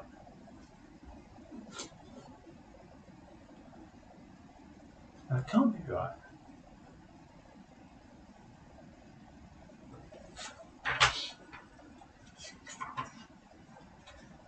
That is confusing. Definitely has that going on there though. That is what the instructions, step 19, tell me to do, to pop that on there. Categorically.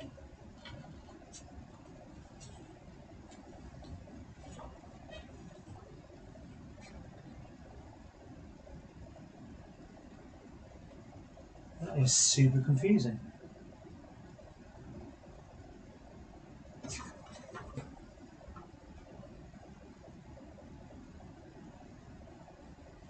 That is super confusing. I've not missed anything.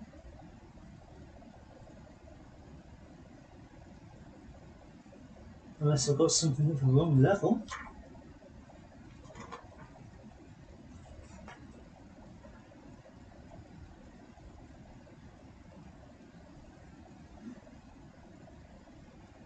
That on that. No. What are the instructions for though? Just do it by eye, what could possibly go wrong? Yeah, you know. Sure. Okay, right, well, we'll just carry on, even though I fundamentally disagree with this. Fundamentally, there's something not right here about having that bar on top. Because, well, okay, I'll just punch the door in.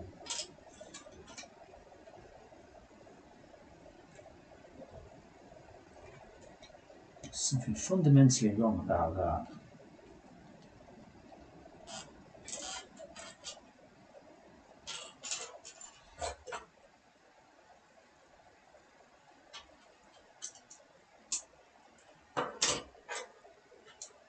Okay.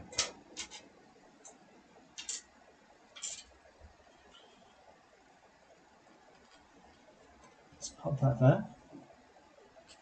Let's pop that there.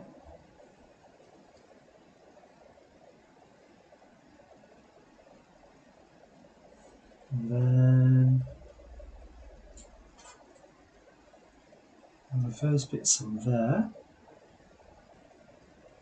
And the same on this side.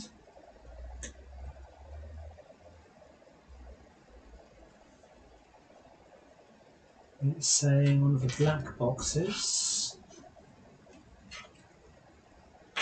Black box. Where's that?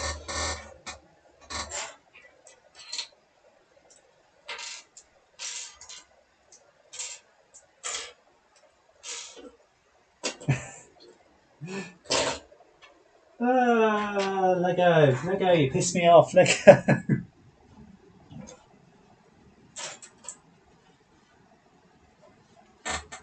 Oh, it's just one of the, okay. It's just getting us ready to make these. That's all it is. That's not going to tab onto that. Why not?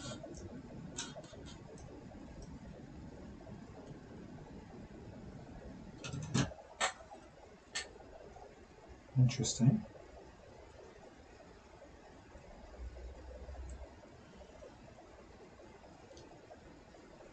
Does it need to be higher? Just needed to be higher, I think. There we go. And that's And then shift that up one.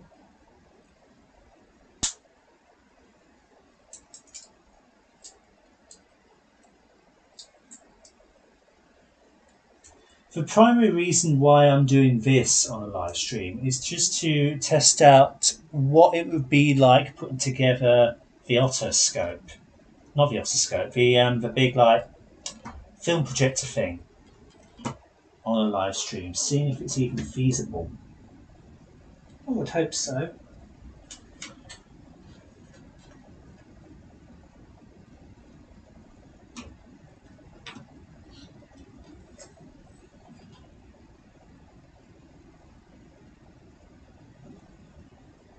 One would hope so. Okay, I think I've got that correct in terms of levels.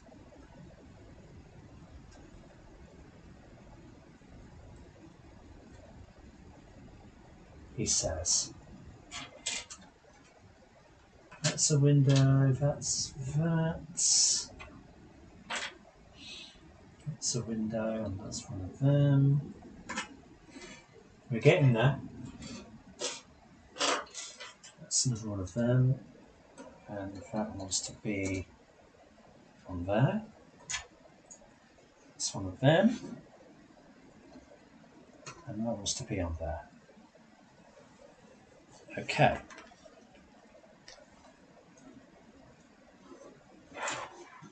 Put that to the side for a second. I'm looking for bits that look like vents now, apparently. Which you'll see them. One of these. One of these.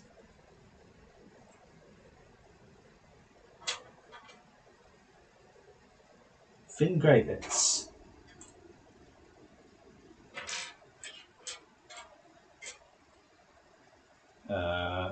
Basically one of these things, right. That one there. Saying, here's one I made earlier. I should have two, right. And then they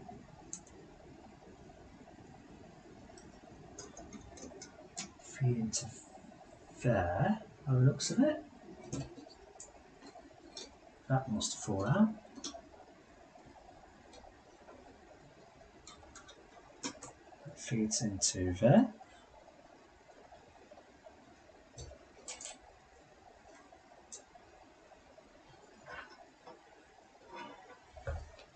Okay, and then this wants to come back into there. And then there is something fundamentally missing.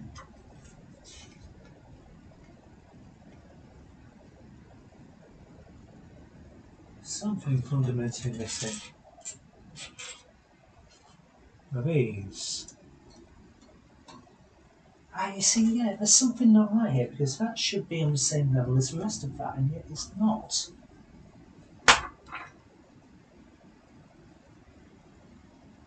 Oh! Right, I see. Hang on.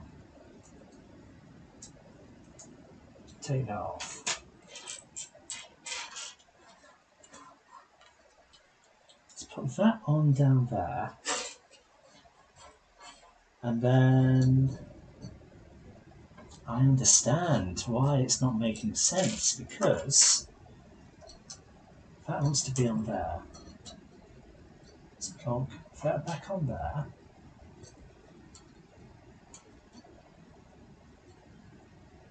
This does not feel very secure at the minute, but this is the way. Oh God, don't lose a piece.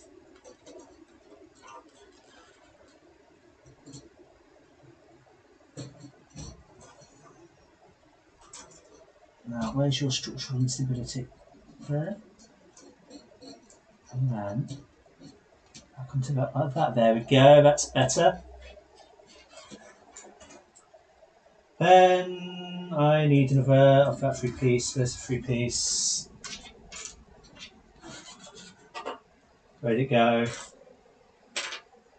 Where did it go? Where's it gone? I need 3-piece. That's a 3-piece. That on like that. Something else slightly amiss here. That. And that and there.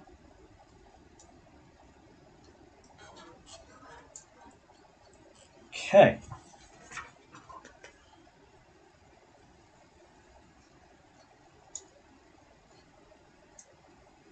I need another one of these into there, and now I need this into here, which will lock all of that in place. Same thing on the other side if I can find all the pieces.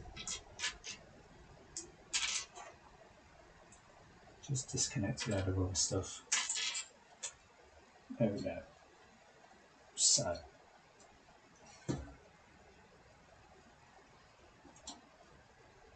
Need that on there. And then this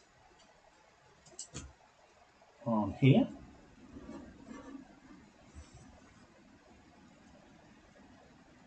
And now comes the door.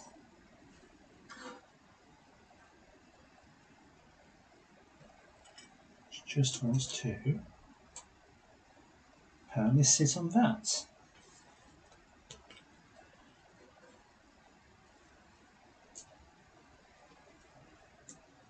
Closing all of this up.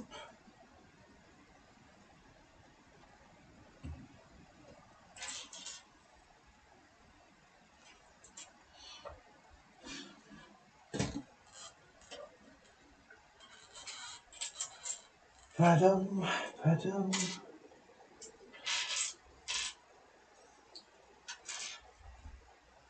So these two bits want to go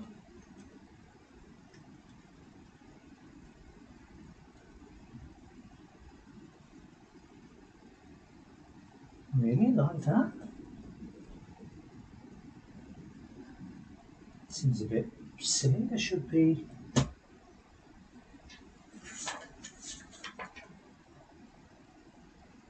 oh right.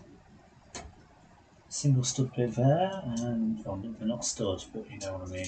Well, that fell down a trench. Hang on. Oh, that's embarrassing.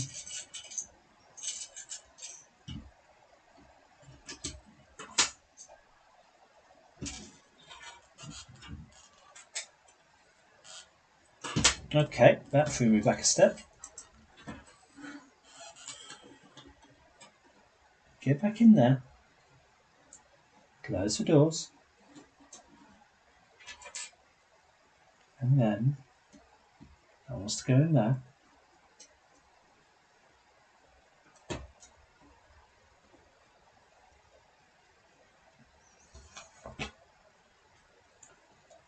And then parts, that's looking better. 2 parts, there we go.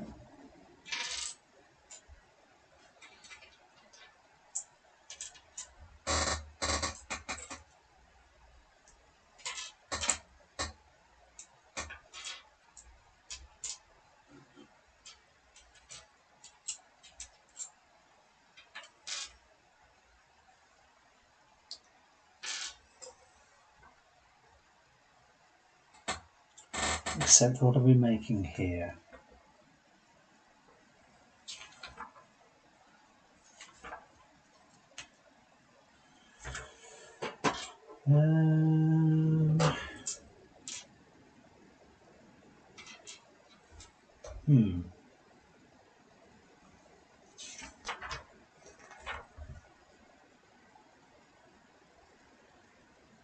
That's that.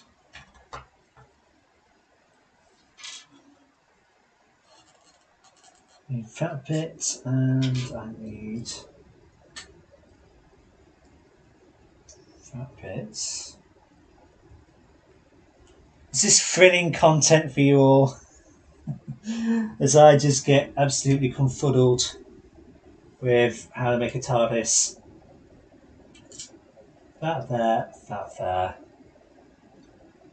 that there, and that there. So we're making the roof slightly. Then we need that bit of hinge on the outside. It says if you can put it in the right way, there we go. Hinge on the outside. And hinge on the outside. Like so.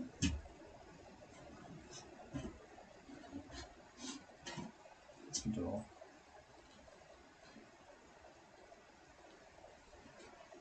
Tell me to pop on the police parts.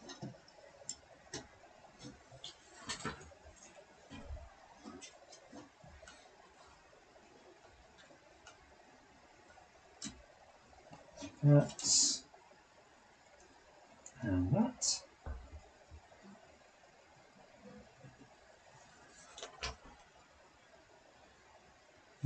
Then.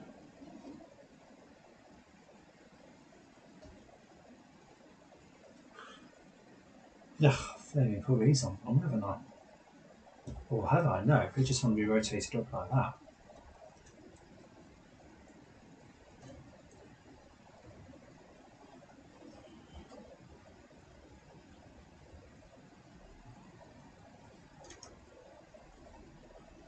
That. Like that.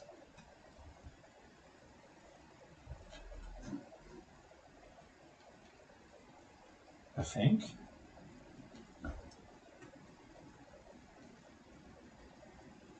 And then that bit on there. That bit.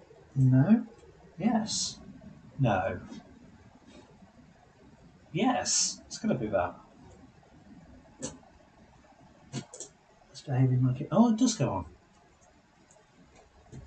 There, and there.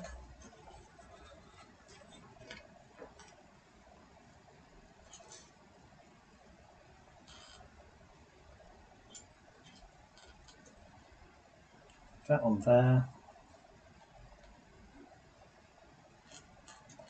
That on there. With that. And that. I have a tiny little hole on the underside of that. Okay.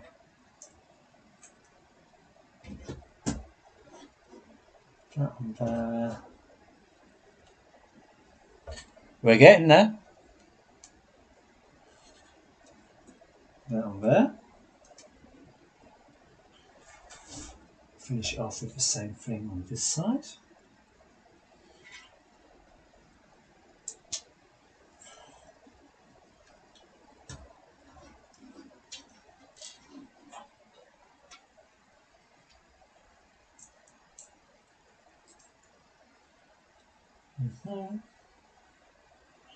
And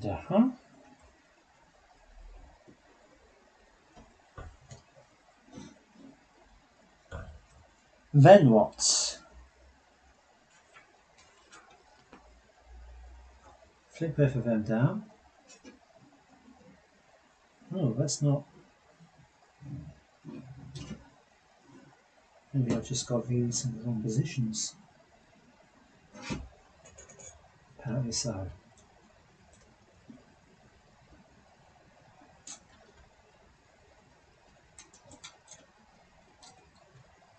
No, go down one more.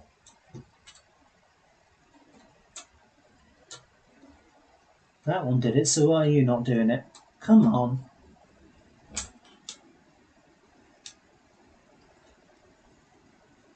There we go. Got these bits on too high.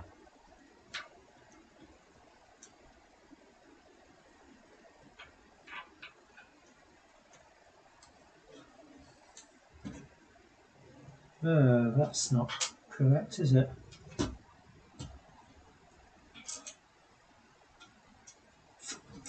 Oh. Poop. Hang on. Ha! That's annoying. That's going to throw me back a few steps. Okay.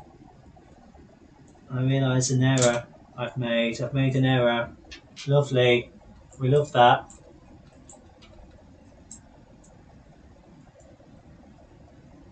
Okay. Oh, fun. Oh, fun. Fun. Fun, fun, fun. I've made an error. Oh, poop. Which means I've got to disassemble a heavy amount. Oh, wonderful. Wonderful. Love that. Great. Shoot. Just think about how I'm going to do this. Brilliant. It was going well. It was going well, and now I've messed it up.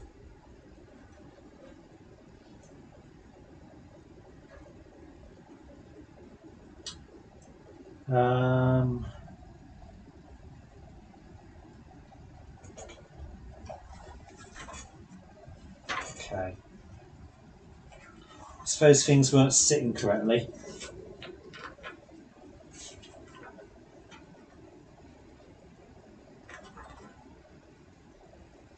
Although, maybe we didn't. Because that's the orientation it's telling me there should be.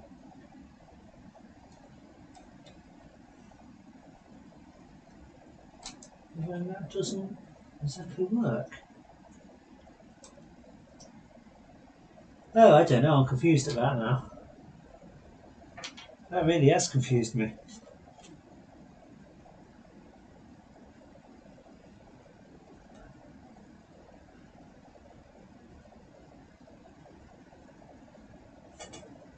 This is all types of wrong anyway. From here. Oh, fun. We've gone hideously wrong somewhere.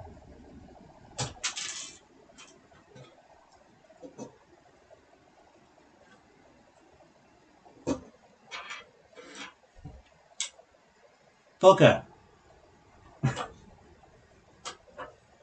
But how? How have we gone so wrong?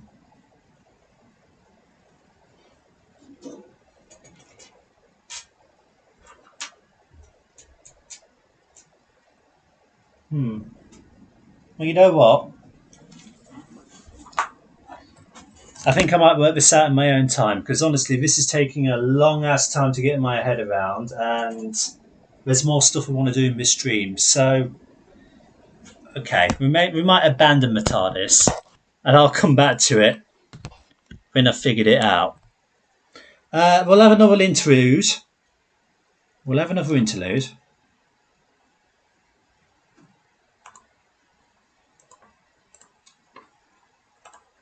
So while this is playing, I'll try and figure out what on earth has gone wrong with this TARDIS.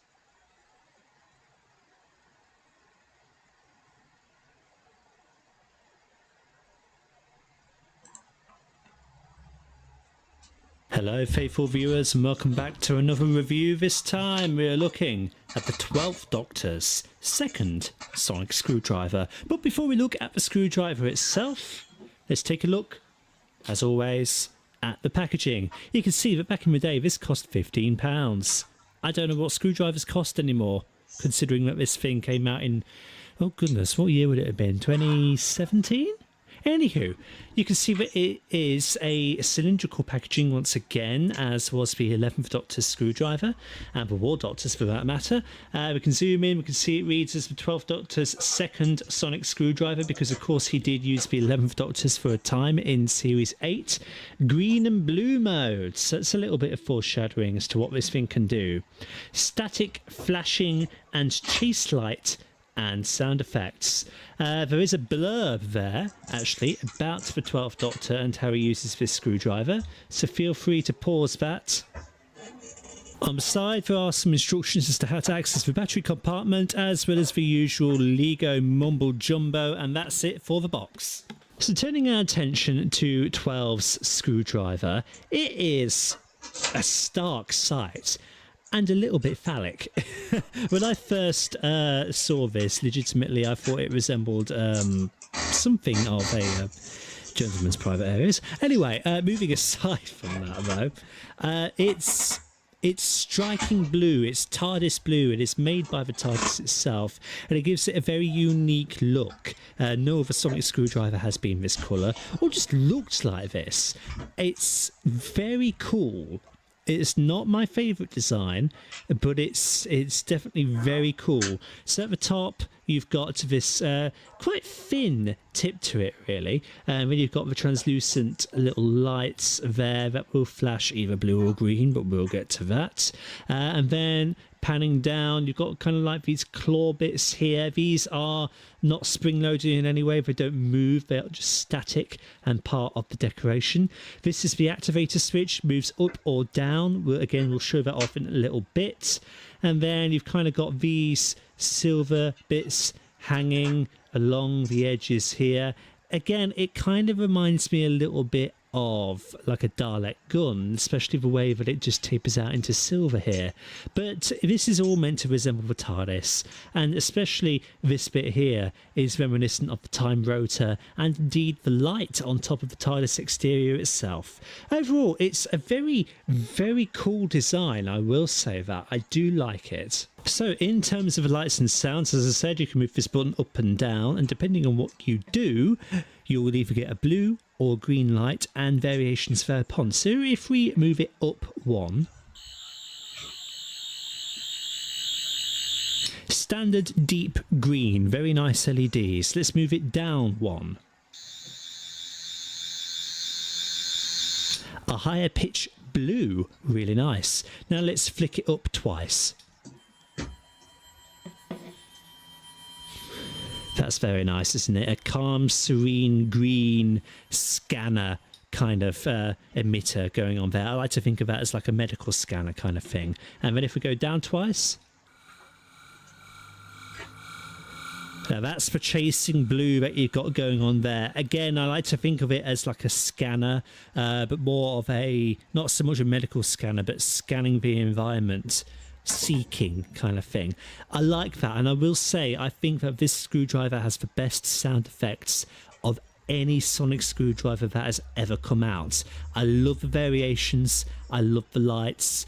It's just, and the sound effects are just completely unique to this one. None of the other screwdrivers, past or present, have had that or that, and I think that is ridiculously awesome. I love the lights and sound effects on this thing. To access the battery compartment, it's very similar to the 11th Doctor screwdriver, where you've got to take the screwdriver, twist it and rip it on half, basically.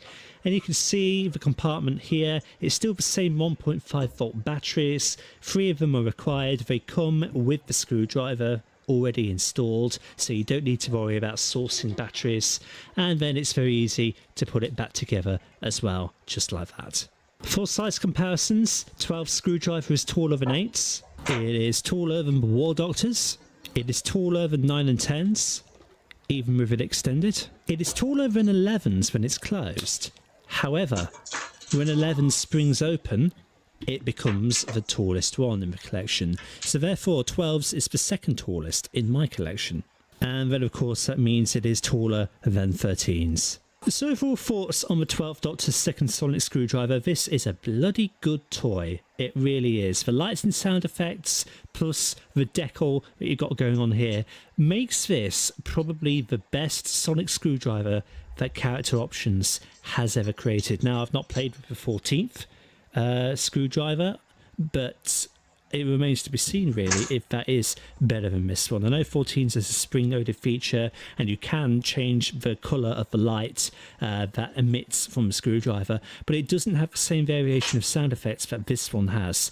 I think that this is the best one that they've ever made. It's not my favourite design in the world. That still is 9 and 10 screwdriver. mainly because of nostalgia and practicality, but this is the best functioning toy, certainly that I've ever seen. So absolutely pick yourself up the second sonic screwdriver of the 12 Doctors. You will not be disappointed. It is a marvellous time. Thank you everybody so much for stopping by and checking out this review. Like and subscribe if you haven't already, and share this video around to help out the channel.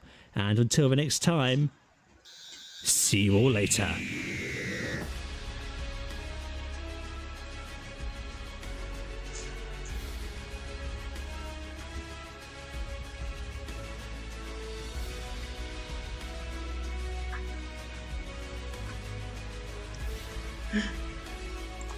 I'm not quite ready.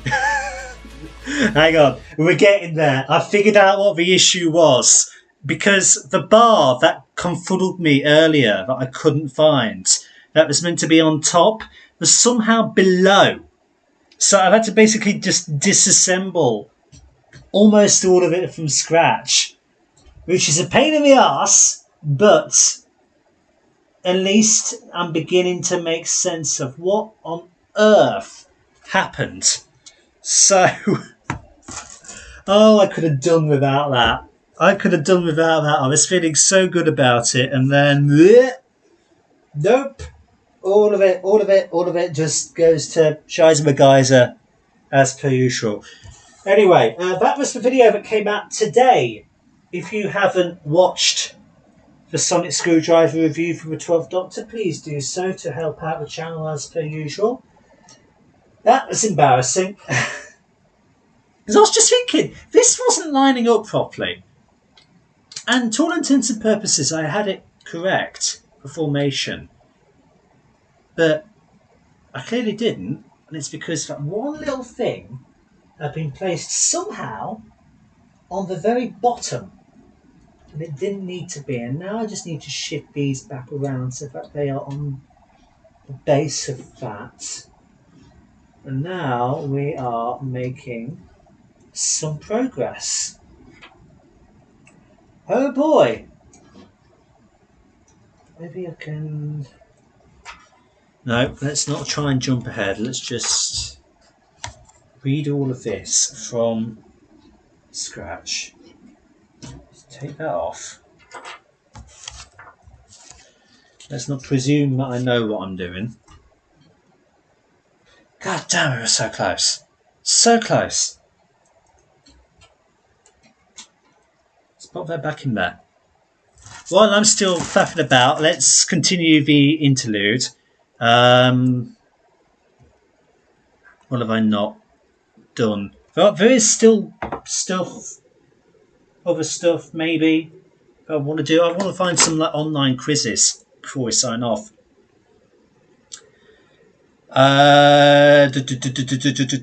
Let's go for...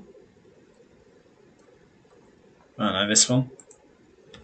This is buying me time. This is buying me time.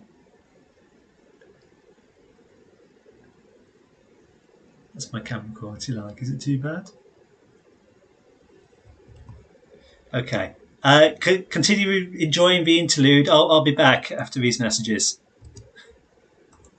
Bonjour people, welcome back to another review. This is going to be a weird one. This time we are looking at the character options. Why has it done that? Cyberman and Cyber Controller. Now, as you can probably tell, look how far back I'm having to sit because of this. These guys are 12-inch figures. They are... Oh, shut up, me. Hang on. Don't you just love live streaming where you can't control the variables? Okay. Massive. They're probably bigger than 12-inch. Like, this is how far I can reach. I can't even reach to them. Yeah, these guys, I have a lot of figures that I've pulled out of storage because I'm looking to move on with a few things. Especially this guy on the right, I have a plan for him. This guy on the left I'm going to keep. But these are massive Doctor Who figures in the vein of Action Man sort of things. Or if, like, character options is equivalent to Hot Toys in a way. They don't obviously hold a candle to Hot Toys, but this is the closest thing I'm ever going to get to something like that. So, we have a Cyberman, and we have a Cyber Controller, alias John Lumick. These two herald from the 2006 episodes Rise of the Cybermen and the Age of Steel.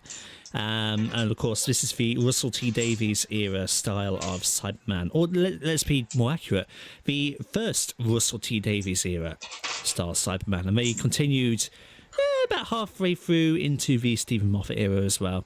They debuted with the 10th Doctor, they continued on to the 11th, and then variants came out where the Cybus Industry logo was replaced. Just a grey slab in the middle. And then by the time of Nightmare in Silver, they were largely phased out. The variants keep coming up here and there. I mean, they have actually had a bit of a resurgence with the Chris Chibnall era. This style has come back, again, missing the Cybus Industries logo, because these guys were from a parallel Earth. Let's have a look at the Cyberman first. I don't know how I can... I'm going to have to stand up when we get to articulation. This is ridiculous. Right. We'll try and zoom in as close as we can to this bad boy. So as we can see, he is painted in a very beautiful silver colour. And yeah, I mean, it's a solid Cyberman design. It's not my favourite. For the time, it's solid. So I'm just panning up and down here. We are just examining his silver for the most part, but you can see at the ends of the arms and indeed on the legs here, it kind of fades into this smoky black, like burnt metal sort of thing, as if exhaust fumes have been coming out of it, so the metal is charred. That's a really nice effect.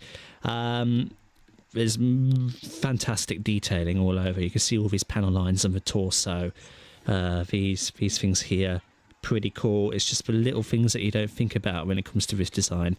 Obviously the Cybus Industries logo on the front. The head is sculpted really nicely.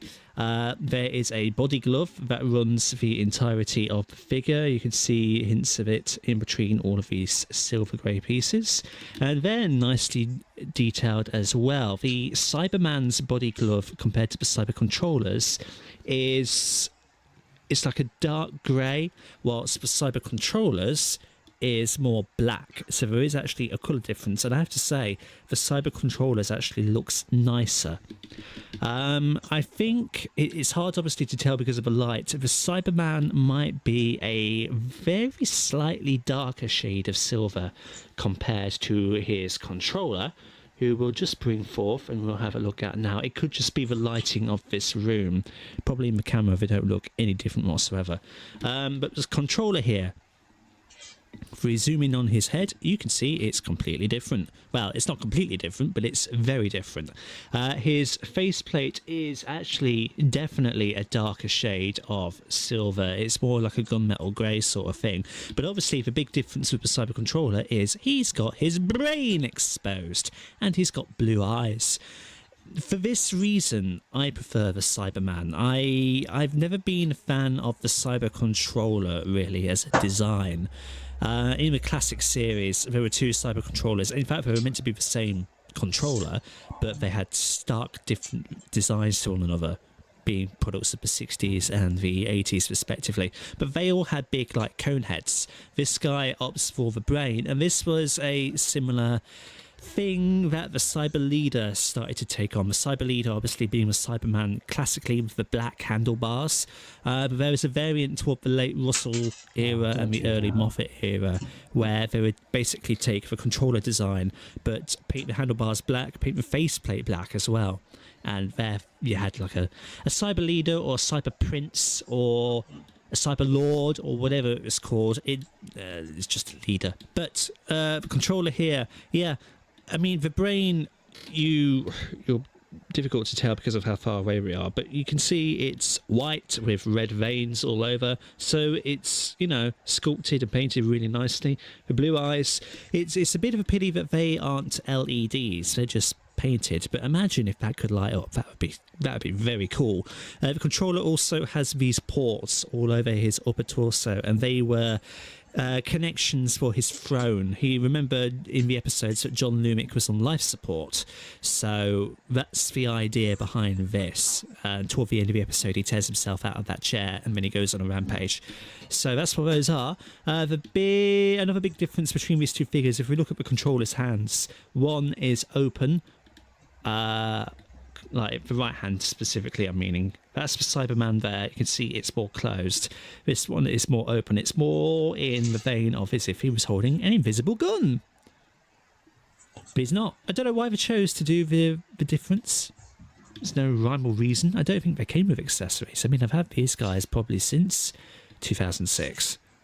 So, yeah, I don't know. We've said about the back. I don't mean the back. I mean the black body glove, and that looks nicer. I just wish, and they probably have these differences to set these figures apart so that they have a justifiable reason to sell them, but I just wish that the Cyberman on the left had his body glove, because I think that would make him look 1,000 times better. As it is, I sort of think the paintwork on the controller is better, but I like this guy more because I've never been a fan of the exposed brain of that guy.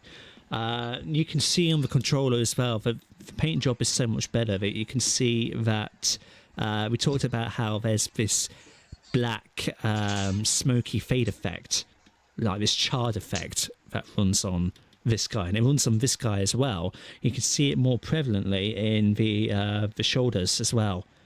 I believe it is on him, but it's harder to see. He's a bit more smudged. This guy, it's very much more clear. Now I'm going to stand up and attempt to show you articulation. What we have then, the Cyberman and the Cyber Controller, they've both got the exact same articulation. They can turn their heads 360 degrees. They can... Well, they can't really look down. I mean, they can look down that far. All right. But it's like an action. Right, shut up past me. Enough. I don't need to hold you off anymore because I've done it. I've put the sodding thing back together sans roof, which is right here. Oh my God, what a shambles. Right, that couldn't have gone worse. But hey, we got it. It's back.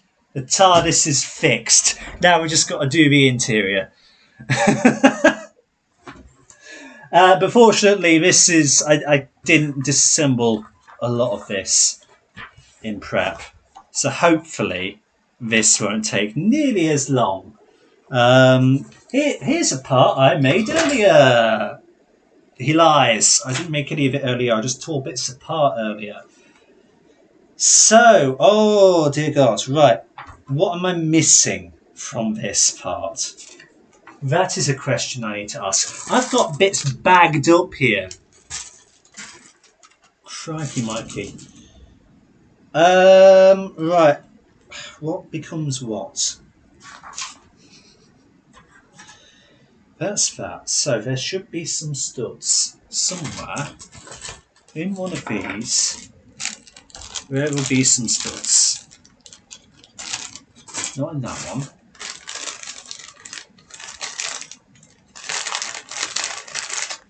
Apparently not in this one either. What?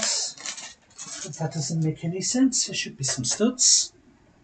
Unless it's on the bottom of the bit that's going to go on there, whatever that bit is. What is the bit that's going to go on there? God knows. Ah, that's where it is. So this is just going to go on here, right?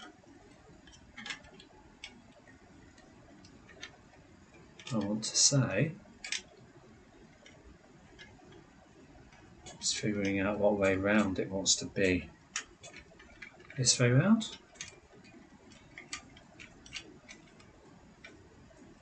Yeah. That way round. There we go. Right. Sandwich that together. And we've now got a part of that. Skipping right ahead in the instructions.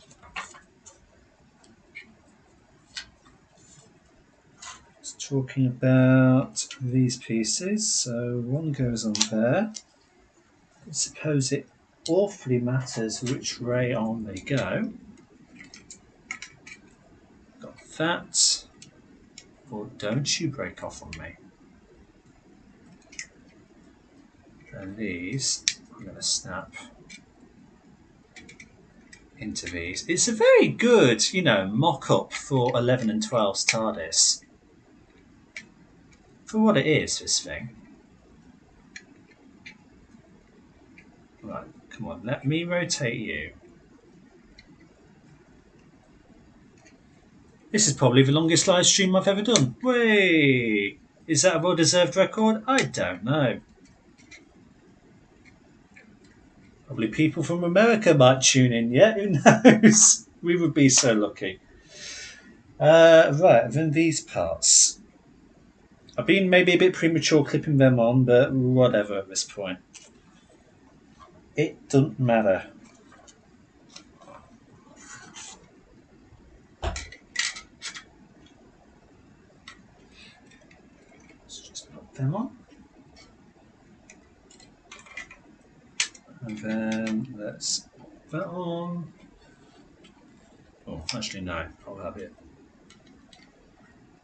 Come on, ease off. Thank you. Start with that one. Okay, it would help if you plug back in on that. Plug back in on that. Let's go for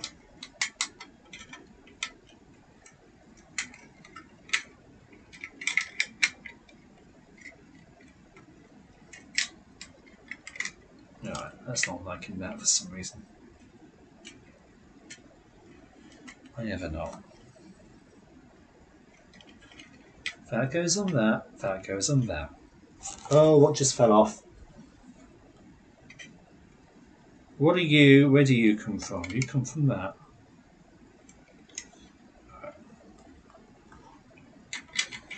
This bit's being tricky for some reason. Get on there. Good. Get on there. Good. Right, now I can clip this back on. That. And that. Okay. And this dead center. Like so. Then the stairs, which are here. Right, so we've got the base, we've got all of those bits on, so now it's telling me about the time rotor. That goes in first. So that.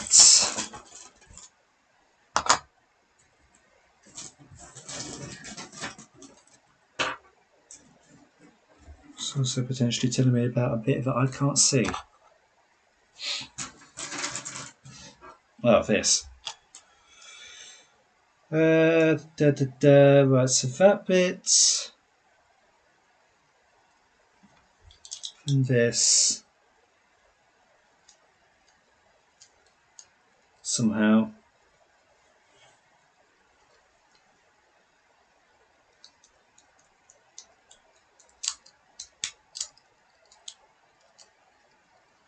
Not entirely sure how. Oh, flip it over. You dum-dum. No?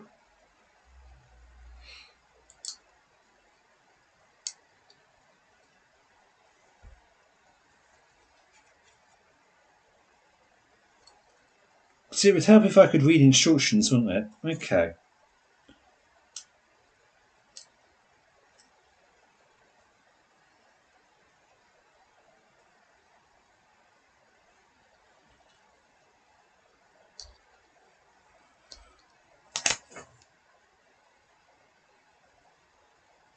That's that. How the hell is this all wrong?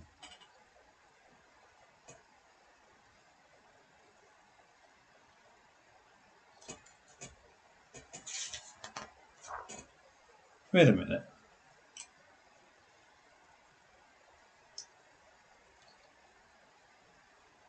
That goes on there. I'm confused. Hang on, I'm confused again. We've got that. We flip that over. We take the black stick that's in the middle of all of this.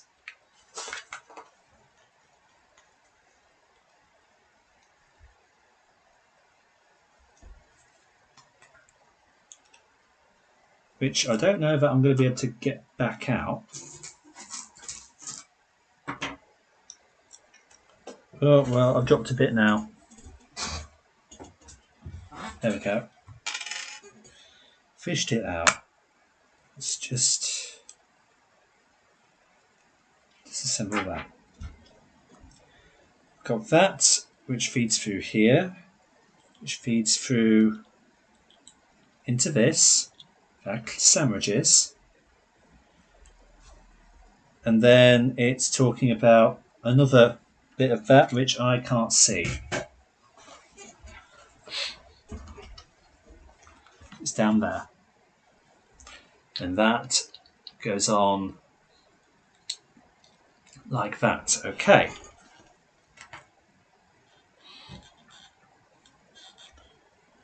It's talking about this. Which goes on there. And it's talking about this, which goes on there. And then these bits. Oh! Don't you fall off. Hang on. Where did that come from? It's like the very, very base of it, wasn't it?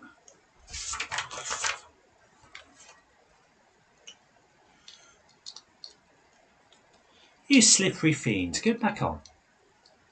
Right, that goes on there. This doesn't want to do it, does it?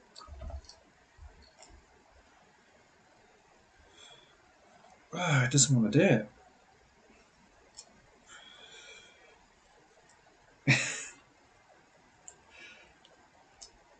Oh, why is this so hard? Let's try that again. This bit. That plugs in there. Does it go through all the way? Apparently not. That sits on.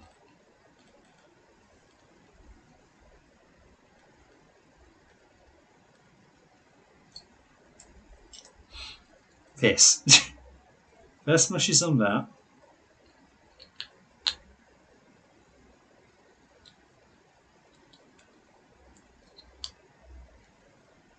Like that. That like that.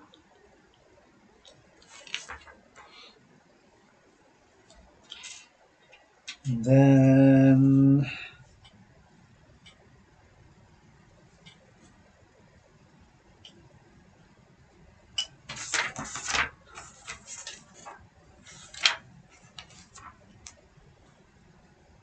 that's confusing. Let's find another bit that I've dropped.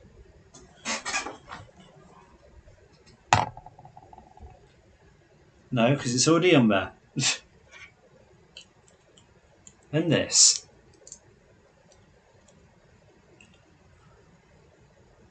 That doesn't plug on, that just sits. And then this.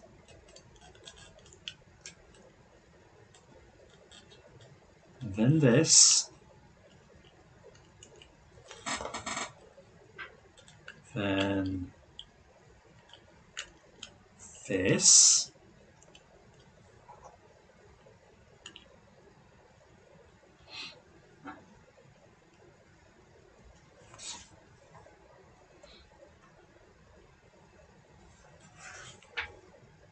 It looks like it's going to be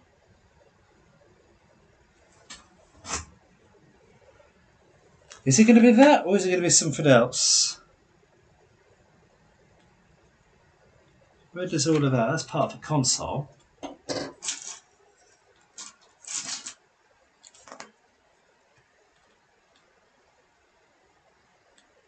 No, it will be that.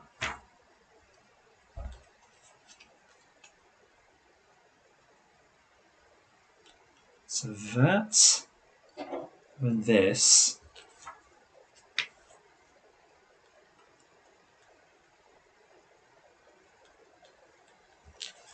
Just check which way this is going to be. It's going to be that, and this just goes through into that, and we've got a time rotor. Hey! Woo! Now I just need to plug this in to the actual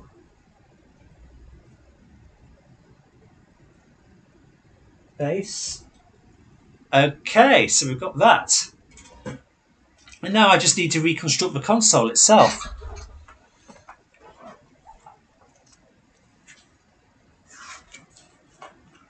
Which hopefully won't be too time consuming. I just need to educate myself onto the ways that these go on. So I'm looking for,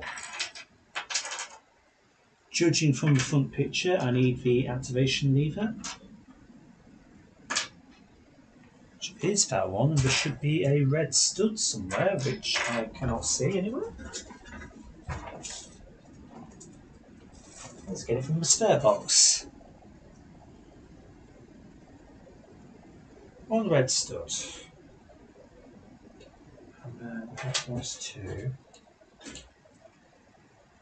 Let me just pull that out a second because I'm not happy with the way that's it.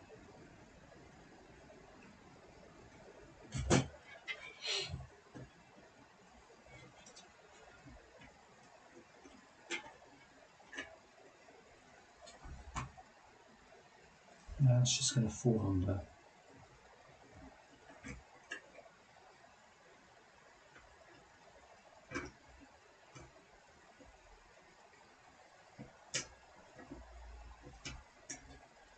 Oh, okay, that popped off.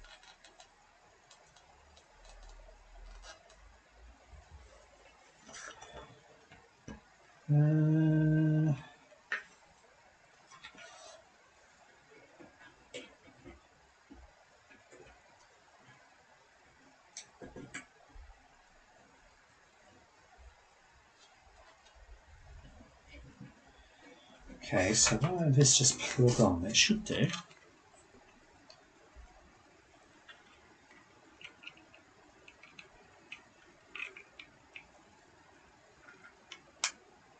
Oh, there we go. Right, so that one goes on there.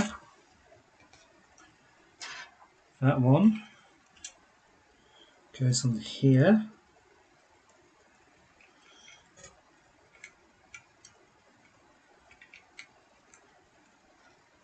Gotcha.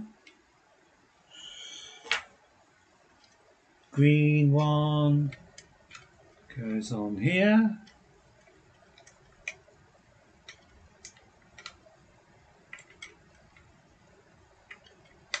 Come on. Oh, don't self-destruct on me. Come on. Like that.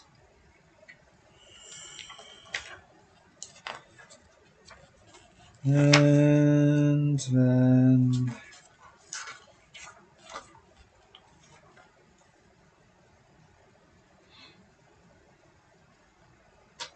this one on this one.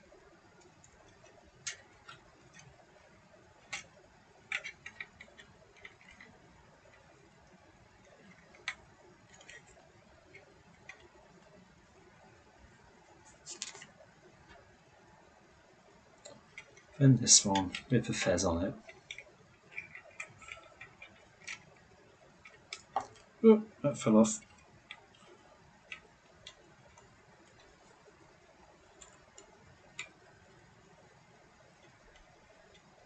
Oh.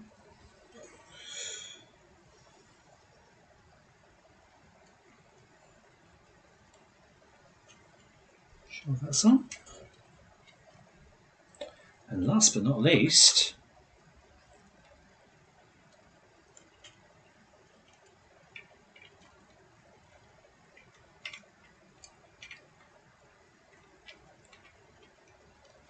there we go. Right, that's the console.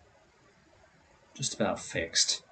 It's looking a bit ski-riff, mind you. But that's apparently how it wants to be.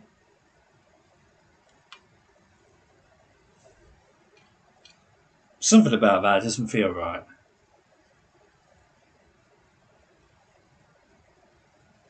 And I think I understand what. Because these are not attached to the right bits, are they? Are they?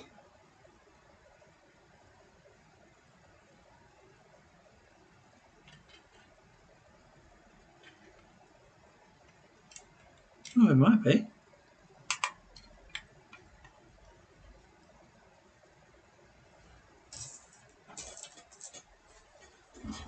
Oh, more. Oh, is it all in here? Hang on.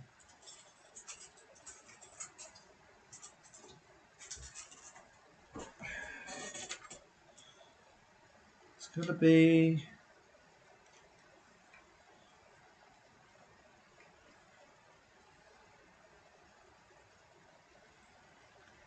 That which goes on there. That doesn't seem quite right, but it's what the instructions tell me.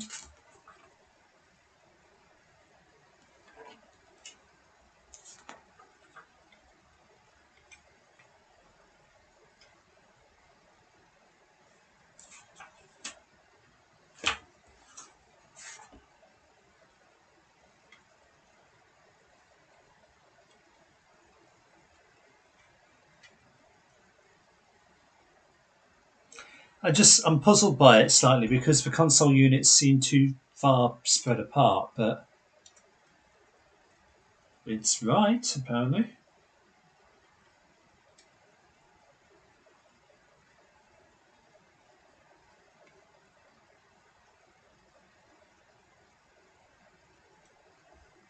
Just ever so slightly puzzling. They seem far too far apart for what they should be.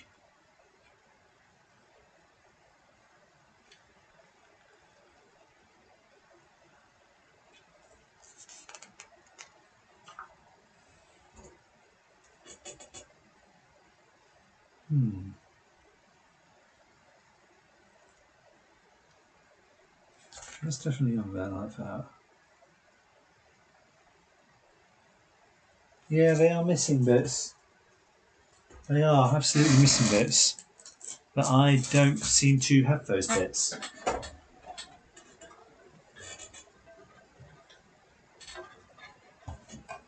That's interesting.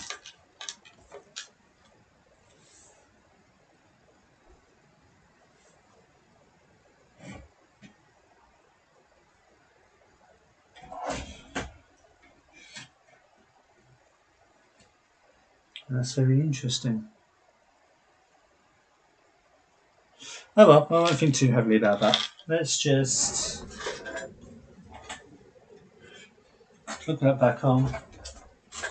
Find that bit.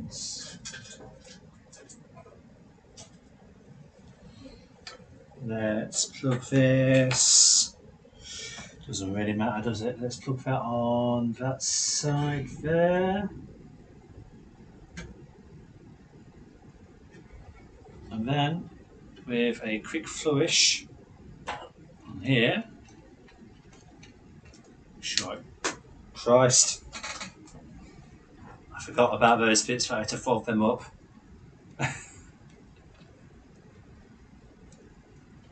Open that.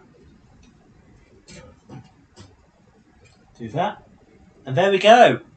It took a while. There's probably nobody left watching, but that is the TARDIS playset in LEGO Rebuilt. Hallelujah. There's something missing in terms of the internal mechanics of the console, since they look a little bit higgledy-piggledy. But that's everything just about accounted for.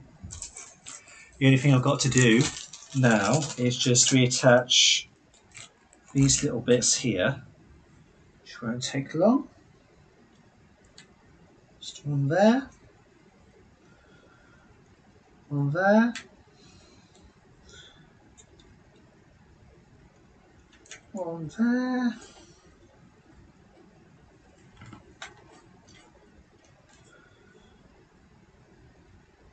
One.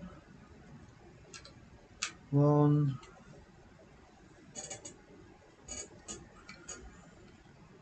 One.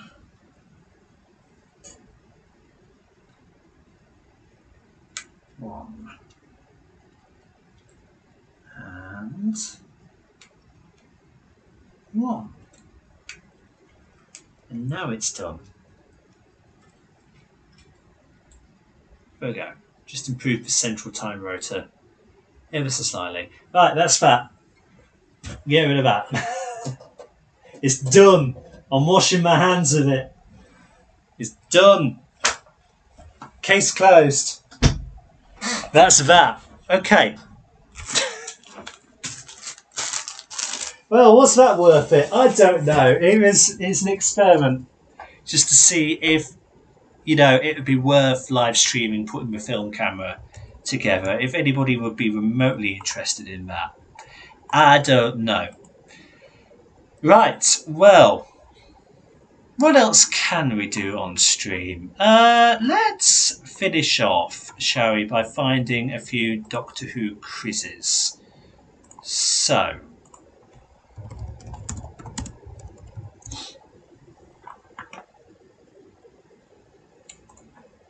let's see what we can find. 50 Doctor Who quiz questions and answers. Let's go on a random one here.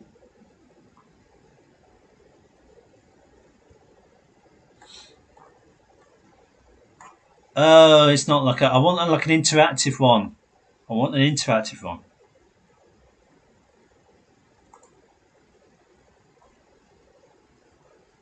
One that'll tell me if I'm wrong or not. Try this, I suppose.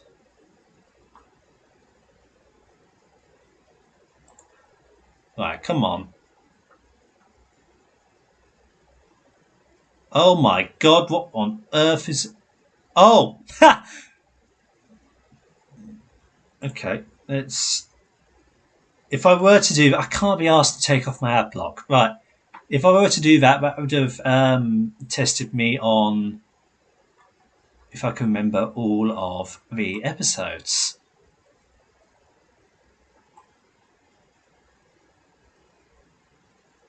All Doctor Who episodes by a single word. Oh my goodness sake.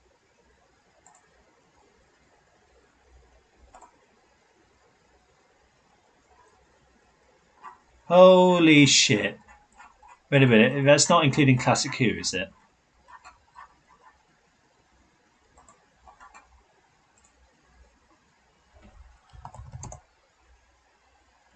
Tell you what, that's not worth, it's not worth doing that. I just want like a fucking...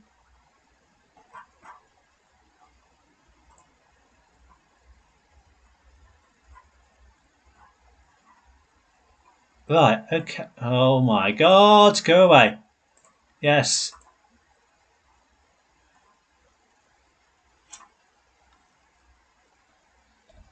Right, the title of the... Oh, go away. The title of the first episode of his first series of Doctor Who was Rose.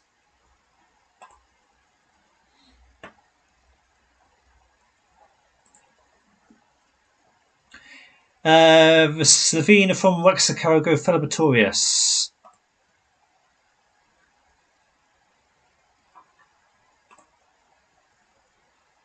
'21st Century Revival, who played the ninth Doctor Eccleston. Don Noble's granddad. Wilf was a newspaper seller. Threw me for a second there with the astrology part of it. Time and relative dimension in space. It's debatable if you have the S on there.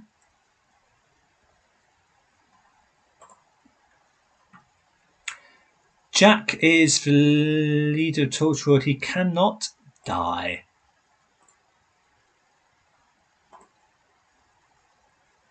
Madame de Pompadour was the mistress of the King of France. Could you imagine if she was the mistress of Captain Jack? Oh, King Louis. That would be the comedian circuit.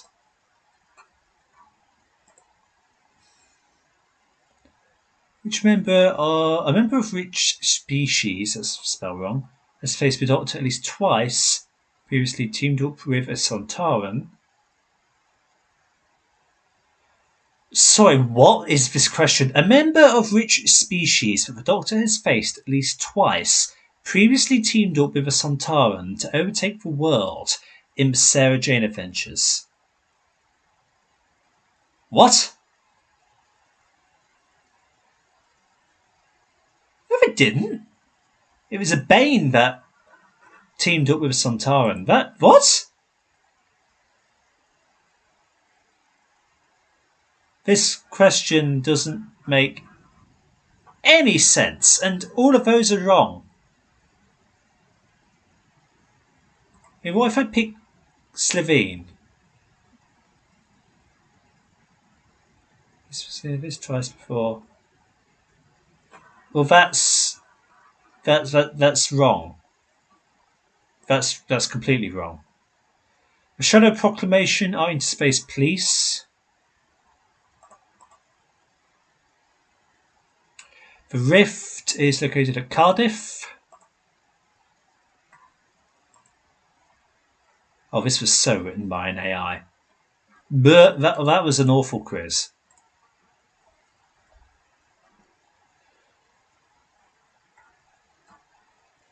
The Metro. Let's try the Metro. See what it throws at me. That was awful. Why are these not... Okay, the answer's done that. Okay. Who is the very first Doctor? William Hartnell.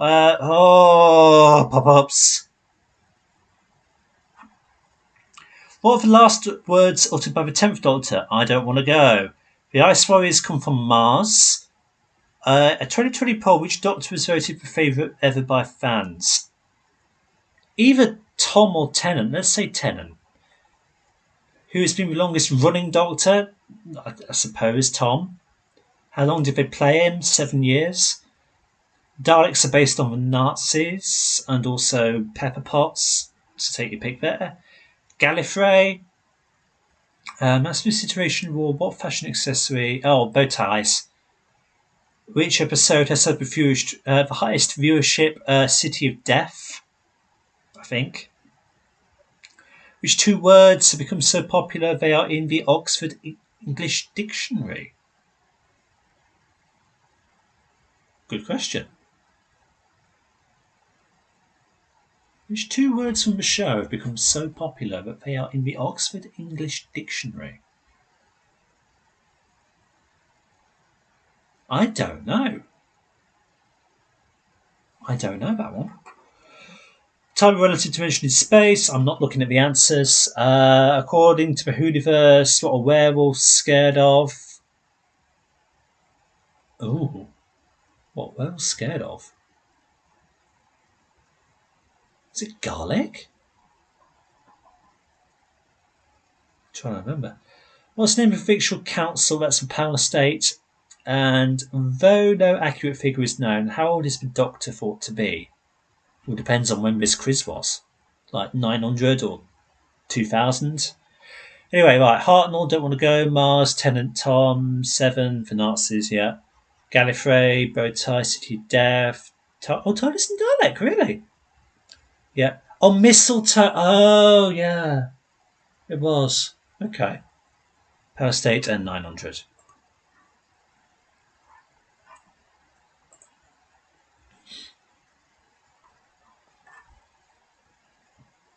Radio Times. Let's try you.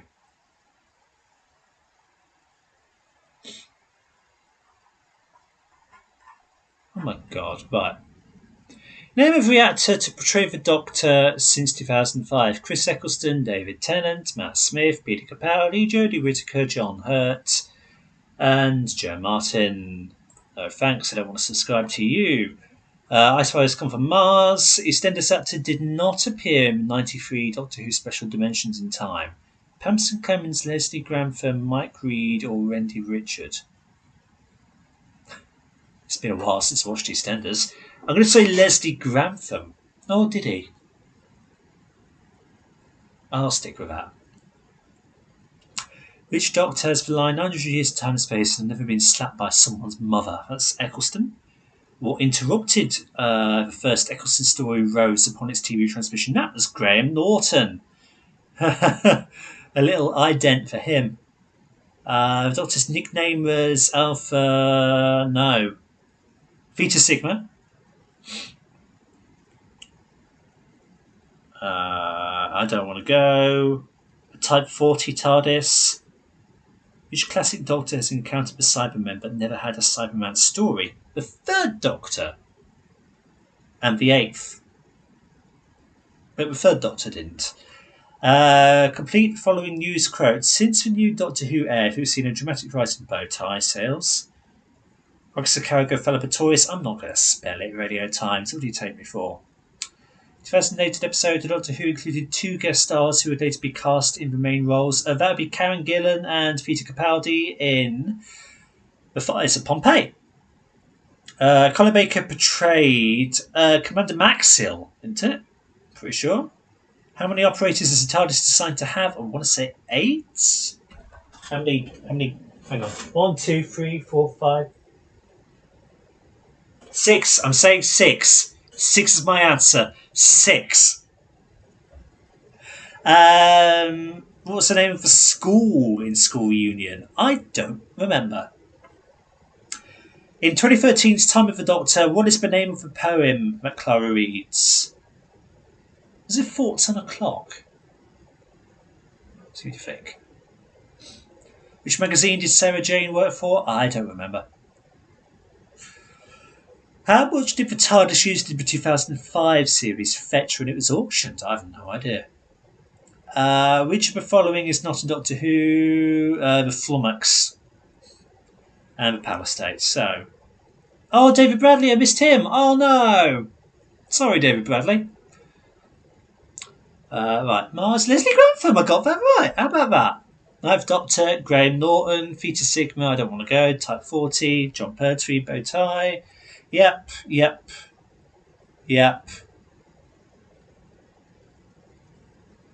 Defrey Varlo. What the hell was? Oh, really?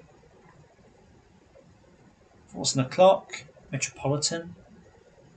Flummox of Dr. Zeus. Okay. Oh, come on. I want a multiple choice one.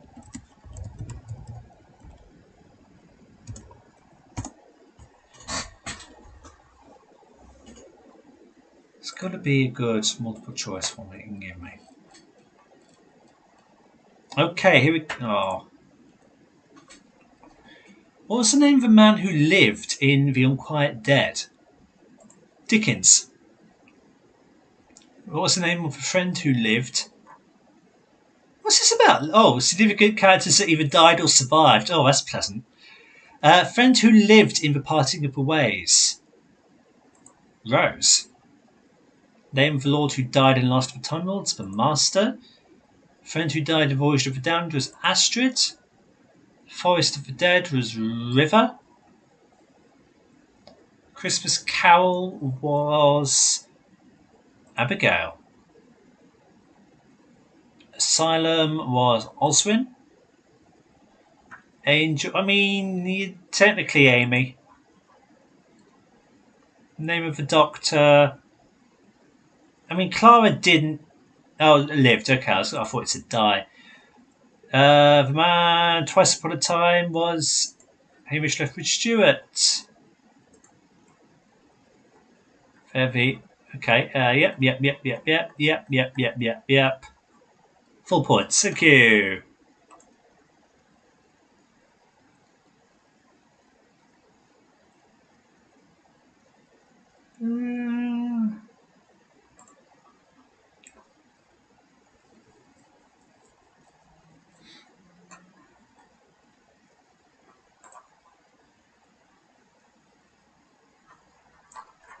Sort of thing where I've got to click to see. Okay, we'll do this one and then we might call it a day. Right, he uses John Smith. Thank you. BBC 2005. Sylvester McCoy. Time and Relative, Dimension in Space. It depends on when this quiz was written. It could be more than 2000. Thank you. Phone box, phone booth if you like, yeah. Gallifrey, Sonic Screwdriver. Ooh, which network first aired it in the US?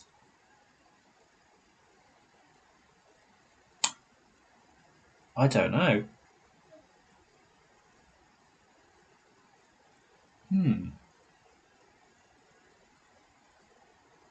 There's part of me wants to say TNT. I'm just going to click it just to see. Sci-fi. Okay. Colour in which year? Ooh.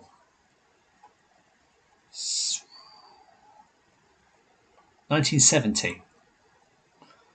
William Hartnell. The Fifth Doctor. Time Lord. Sidney Newman. 10th Planet. Mutant Being. It's 25 to 30. I'm going to say 25. Yay. It's Classic Who specifically. The Master. Sylvester McCoy. Daleks. The Master. Cybermen. The 10th Doctor.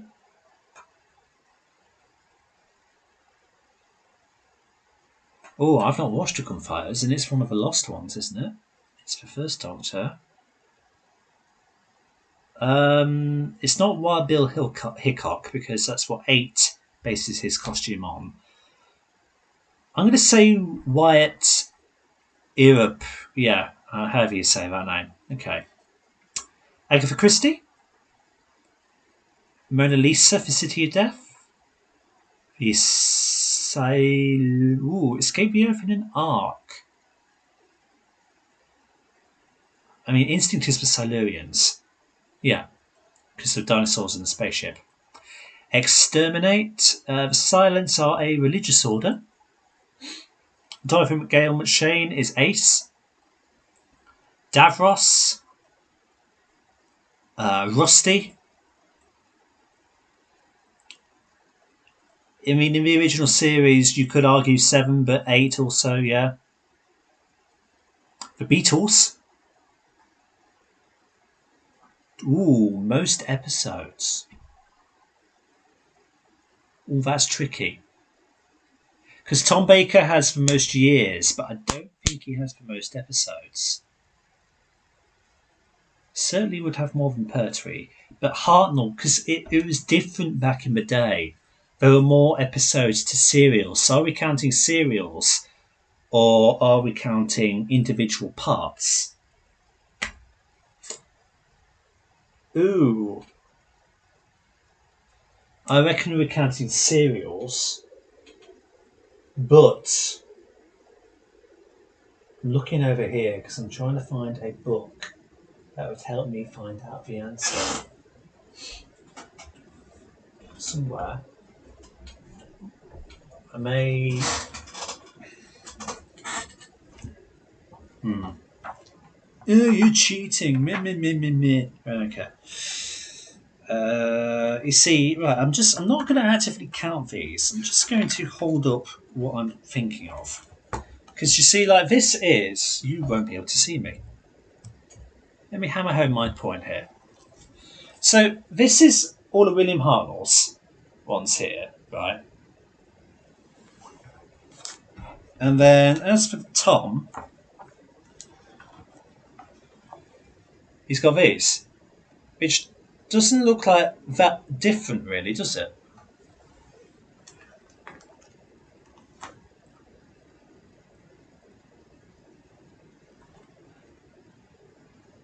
I'm going to say Tom. By the way, this book is 10 years old. It had an update for Peter Capaldi, and it's quite interesting. It's useful for bits like this. Right, I'm going to say Tom to that. I didn't count. I'm going to say Tom. Tom. Doctor Who Spider TV film 96 isn't a companion of the first Doctor. That would be Jamie. First episode 63. Jodie Whittaker. K9. Cardiff. And it is the longest running sci-fi TV show. And there we go. Quizzes for days. Quizzes for days. Okay, right. We've been going on for quite a while. We had a botched creation of a TARDIS, and we've watched some stuff. Have I covered everything that I wanted to cover? If y'all haven't checked out the 12th Doctor Sonic Screwdriver review, it is up on the channel right now for you to have a ponder by. So please do have a look at that. I know that the release of this live stream may affect reviewing figures for that, but please do have a look at it. I've ranked all the Doctors as I planned to. I've ranked all the Masters to faithful viewers' suggestion. We've done some quizzes. Yeah, I think we've covered everything. Right, so that has been our little live stream for Doctor Who's 60th anniversary. How are you celebrating the anniversary? Write down in the comments below. Let me know. Well done if you've been here from the start and made it all the way through what has been the channel's longest live stream ever. Apologies about that. But yeah, I have been watching lots of Doctor Who episodes in advance. I did lots of multi-Doctor like anniversary specials the other day. The 3 Doctors, 5 Doctors. I did Big Finish's 50th, which is Light in the End. Today I've done Stolen Earth, Journey's End. Tomorrow I'm going to do The End of Time. On the anniversary itself, I will do An Unearthly Child. I will tune into BBC Three for the Daleks recolorization, as well as An Adventure in Space and Time. On the 24th, probably Power of the Doctor. And then on the 25th, we've got The Star Beast. Always fun in Doctor Who land. So that's what I've been doing. Again, let me know what you've been doing. And don't forget to check out all of the other Doctor Who related content on the channel. We have reviews for the screwdrivers all up there. The 13th Doctor Screwdriver review will be coming at some point next week. At some point later this week, we have a review for a Character Options 10th Doctor figure. Spoilers, I don't particularly like it. And then we will also have a video of me ranking all the seasons of New Who, which of course will be controversial, won't it? Because of course it is. So, and then November.